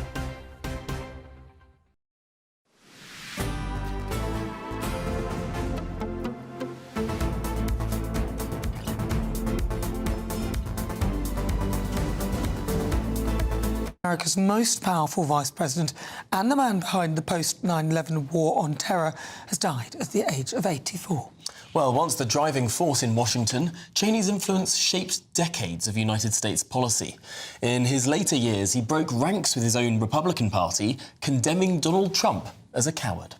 Well, we're joined now by Executive Director of the Henry Jackson Society, Dr. Alan Mendoza, to find out more. So, Alan, give us some of the achievements of Dick Cheney. He was obviously very prominent and served across many governments, but just tell us a little bit more about him. Well, I mean, he was a very young chief of staff to the White House in his mid-30s in the 1970s under President Ford. He then became a congressman for his home state of Wyoming, and that's not a big state, as you know, but he achieved quite a lot of outsized influence because he knew how to wield power very effectively. He was then Defense Secretary under George H.W. Bush, and that, of course, led to the First Gulf War. And I suppose he reached his apogee, of course, as Vice President under George W. Bush. And we have to remember that he was in charge of W. Bush's selection committee to be vice president and ended up being the vice president himself, which is quite an effective outcome. The Iraq War, of course, followed. He was in charge of responding to the war on terror. He was perhaps the most powerful vice president in recent history, even more so than someone like J.D. Vance. He was a real power player in Washington. And of course, you'll recall he's one of the few vice presidents who've had a film sort of made after him called Vice. So I think quite an outsized character, someone who did leave quite a mark on the American political scene. Now, of course, he had represented the very apogee and trough of the Bush administration, the second Bush administration, of course. After 9/11, he was one of the most popular politicians in the United States. His approval rating was sky high. But by the time he left office in 2008, his approval was one of the worst of anyone in the US, in recent government and US history. Yes, I mean, I think that obviously reflects what happened in Iraq, basically. You know, you at the start of that period after the attack on the Twin Towers, it was his resolute defence, I think, that helped push George W. Bush into a certain direction. It was, of course, very popular for an America that wanted answers and wanted to bring to justice those who had attacked the country. But as, you know, that eventually turned into the Iraq War, that turned into a quagmire, he was held responsible for having brought America to that. I think that's obviously a bit too simplistic a view, but he had championed the policy, and it kind of makes sense that he, had to live by it, given he was one of the chief arbiters of it. In regard to Iraq, why was he so adamant that the United States should go into Iraq, should invade that country? Why was he so determined to say that there were weapons of mass destruction? Well, we have to firstly understand the history of this. Obviously, there was unfinished business from the first Gulf War.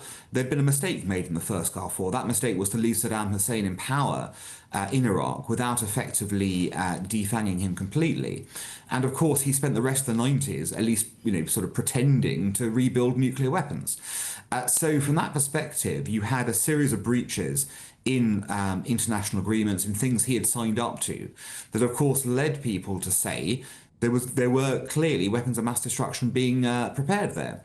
Now, we subsequently found no evidence of that, but it's worth remembering that Saddam himself was telling people basically that he wasn't going to comply with UN regulations. So when you have a dictator who had in the past had a clandestine nuclear program, you can kind of understand why you might take him seriously as to trying to build one again. And as, why it came into the war of terror aspect, there was, of course, a notion that there was an axis of evil that, was targeted against the US. You, of course, you looked at how that played out in terms of global affairs, and Saddam Hussein was prime in that. And there's no doubt that Saddam was an implacable, opponent of the US, and there was a sense that that war would remove that threat. Now, what was not taken into account was, of course, what might happen after the war. That was a big flaw in the American plan in 2003, and the plan that we went along with as well, which wasn't that the war was unsuccessful. The war itself was very successful. Saddam was knocked out within weeks, but there was no accurate thinking about what would happen afterwards, and that's where it turned into a quagmire. Oh, there's so much more we could discuss with this. We've only got 1 more minute left on the programme, I'm afraid. But just finally, there's clearly a very different direction that the Republican Party has gone in, almost a reaction against Dick Cheney's neoconservatism and a reaction against Iraq. Has the Republican Party now changed fundamentally forever? Well, it's a different era. So the first thing to note is that global affairs are different to what they were 20 years ago. And because you've got great power competition again, you've got a whole different set of things that, need to be taken into account of the contemporary time. So it's not that the Republican Party has changed irredeemably forever. It's that circumstances have changed for now. But the one thing we know about ideas is they come back again, and that something will happen down the line to change views. And once again, the sort of policies that Cheney wanted will no doubt be in vogue. That won't be tomorrow, but it will be at some point, because that's just how the world goes. OK, well, Dr. Alan Mendoza, Executive Director of the Henry Jackson Society, thanks indeed for joining us here live on GB News. Well, that is it from us. Really good to have your company. I'm not back. Oh, I am, yes. We've got Prime Minister's questions tomorrow as well, which will be very interesting. David Lammy will be standing in the place of the Prime Minister midday tomorrow. You don't want to miss it. The first time that he's deputising for the Prime Minister at Prime Minister's Questions, it'll be a firework display. Yes. Well, indeed. Do join us then at midday. And of course, we'll have 2 hours of the show to digest it afterwards as well. But in the meantime, here's Martin Daubney with the one and only Martin Daubney Show. Sorry, that's what. We're giving you the chance to win your entire Christmas this year paid for by us. First, we'll give you an incredible £30,000 in tax-free cash. Then we'll give you a further £10,000 cash to spend on all your Christmas presents, even the tree. Christmas lunch, that's on us too, with £1,000 in shopping vouchers to spend at your favourite supermarket. Finally, a GB News Christmas goodie bag. For a chance to win, text WIN to 63225. One entry costs £2.50 plus one standard network rate message, or text bonus to 63225. 5 entries cost £5 plus one standard network rate message. Go to gbnews.com/win. Entries start at £2.50. Call 0903 686 3232. Calls cost £2.50 plus your network access charge, or post your name and number to GB17 PO Box 8690 Derby DE1 9TT. UK only. Entrance must be 18 or over. Lines close at 4 p.m. on the 28th of November. Please check the closing time if listening or watching on demand. I'm Jacob Rees-Mogg and this is GB News, Britain's news channel. Good afternoon, Britain. Weekdays from midday. Sumo is a fantastic